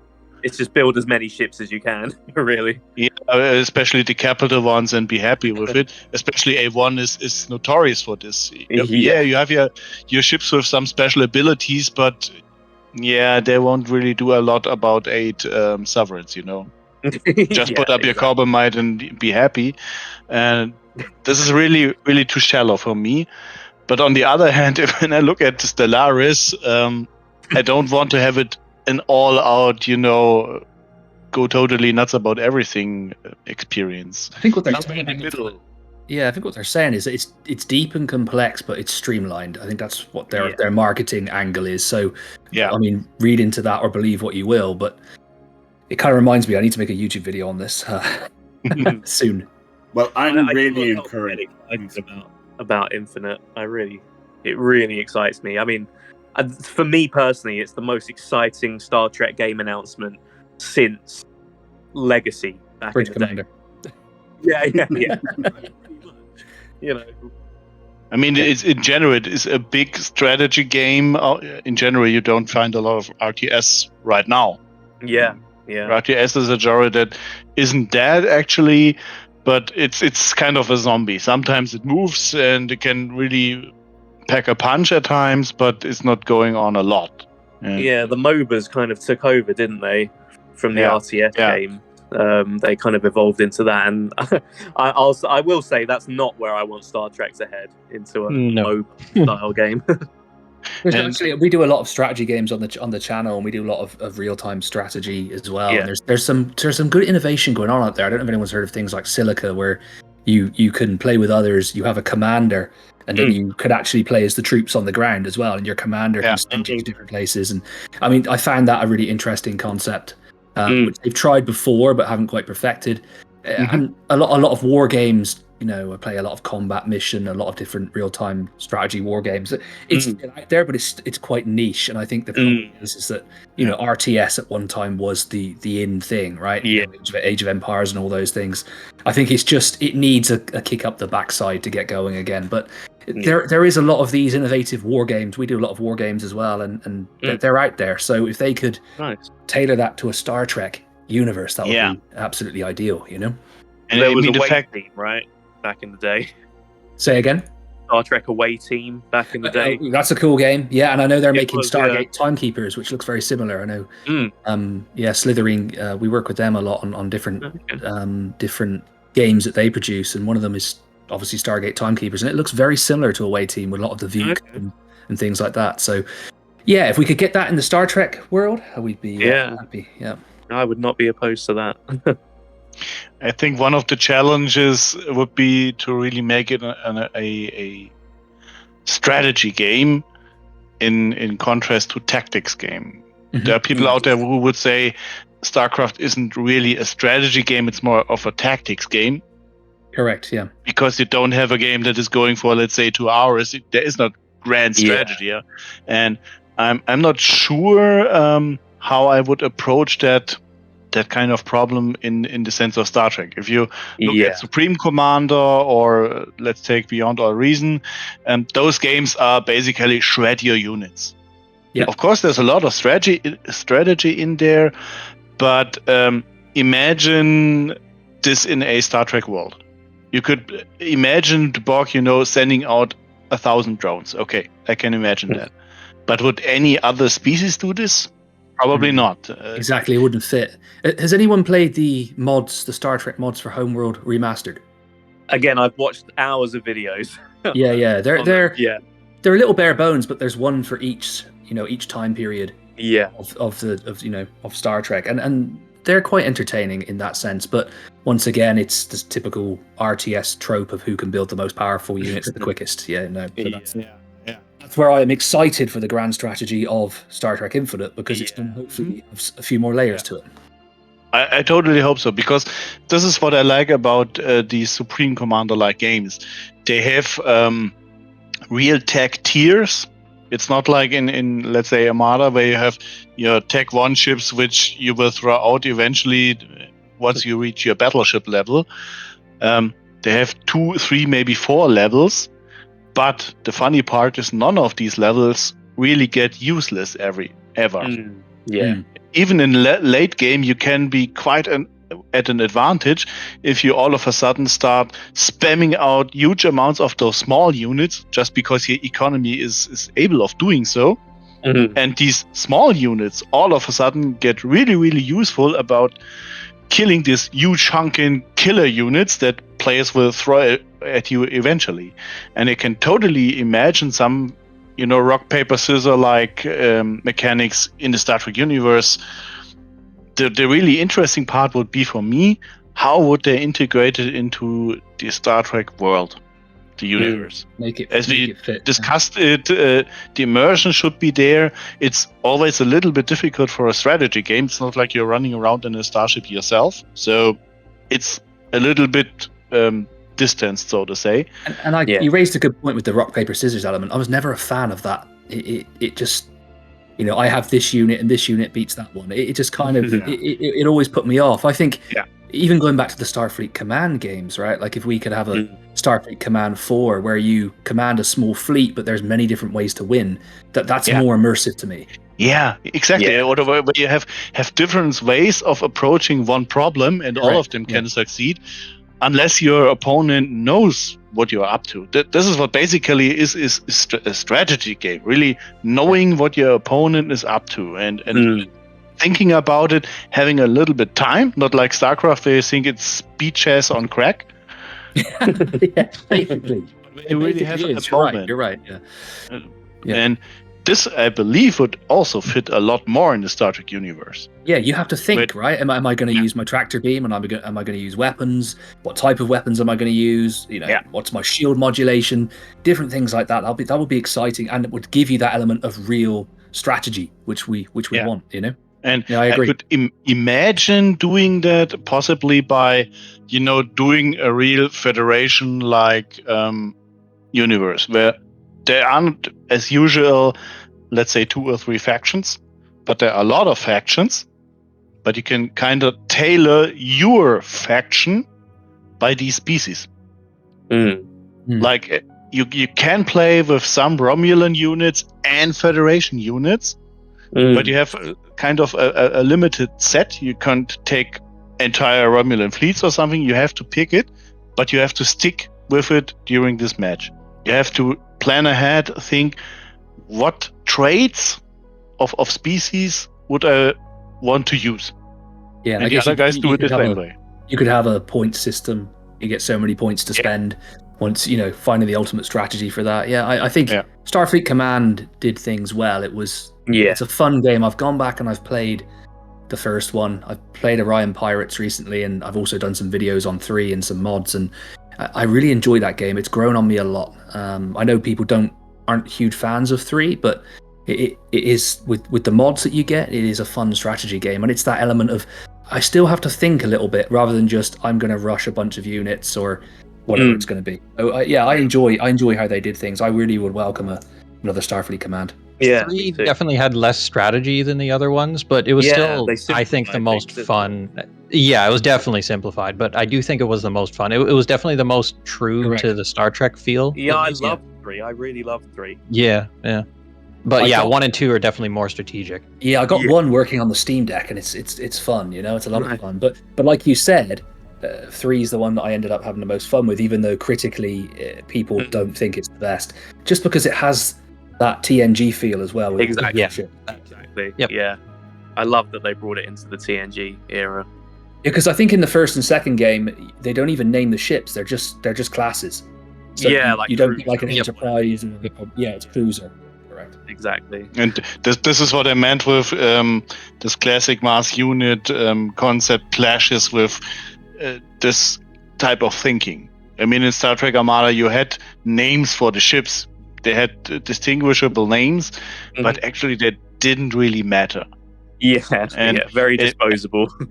Exactly, that's the word, disposable. You have no real connection to the ship, while in real Star Trek shows, you always had some sort of connection. This is, of course, the Enterprise, yeah, sure. And your ships, I think, should have a value, right? They're very valuable ships. The Federation could not afford to lose all these ships like it would in Armada, but if you have a smaller game like Starfleet Command, if you lose a ship, that's extremely bad for you. And, it has to have that risk reward because these are valuable pieces for any of these empires. Yeah, exactly. Absolutely.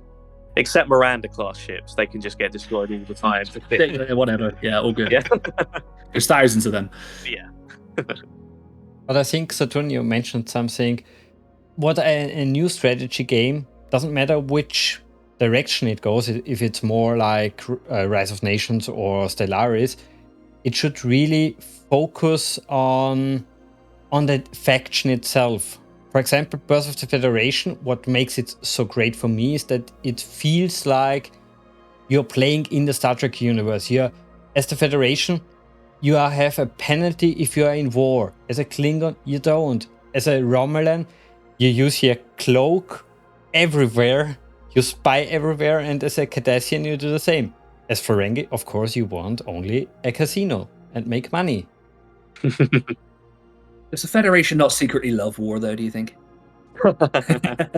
It depends on the kind of army or the franchise.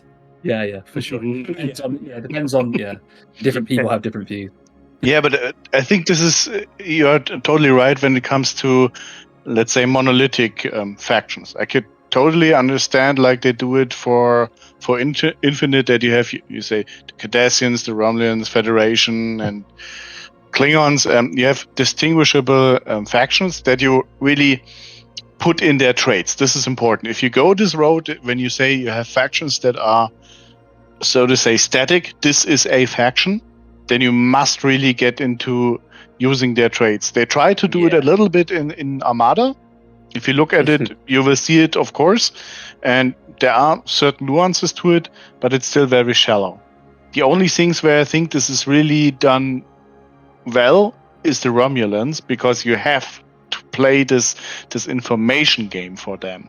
You have your cloakable scouts. You have to be ahead of everyone else just by spying on them, by putting your spies on their ships, literally, and seeing what is going on, because otherwise you are not too strong. But in comparison to the others, you always have an edge if you play them the way they are meant to be played. Yeah. You can, of course, like it is usual in Armada, just throw in your big ships. But you could really go into a direction where you say, if you play your cards right, you will probably come out on top. Or look at fleet operations where you, as a Borg player, are very weak at the beginning. Yeah. But then later you can customize the heck out of your ships and be... They come late, but when they come, they will whoop your ass. Yeah.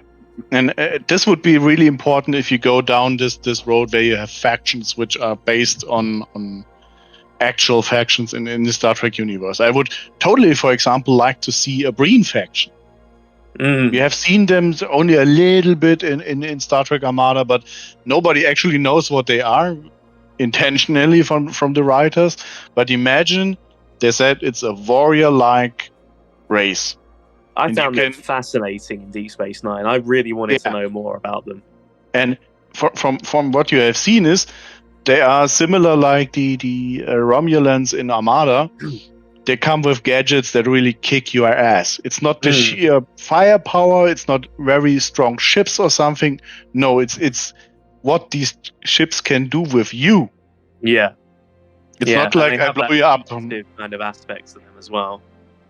And it would be really cool to see someone who really puts in those ideas in the factions, where you can really see this is a faction. They play totally differently to the others. You have to know how to play them properly. Otherwise, you're not using the full potential of them. Yeah. Team, I just have to jump in and say, although you were annoyed I was late, my partner's probably even more annoyed that I've disappeared for the whole evening. So it's been an absolute pleasure to speak to you. Especially very nice to hear VonFrank's voice, as we've had interaction before. So really good to hear your points of view. But yeah, thanks for inviting me, Sidaris. I really appreciate it. And really, really good to talk to you about you on this with these subjects. Yeah, likewise. Yeah, absolutely. Yeah, really good to speak to you. Thank you for joining. And I think we should really end it here. But I want to say one last thing for the strategy genre. We need direct control like in Dungeon Keeper. Oh yeah. In Dungeon Keeper, you have the ability to go into your unit and control it and fire your shots and everything. It's a really amazing, small little feature. I know what you mean, yeah. But yeah, like I said, we should really end it. Thank you guys for joining us. It was such a blast talking to you all. Yeah, absolutely. It was fun. Yeah, I've really enjoyed it. I had a really good time. Great, same here. And even though I've sort of only touched upon Star Trek a little bit in the YouTube channel, it's been great to be invited and sort of realize I know a little bit more about Star Trek than I thought. So that's great. Okay, then everybody have a great time. Enjoy the games and yeah, see you around. Bye bye. Likewise. Take care, everyone. Bye bye. Bye. See you guys. All right.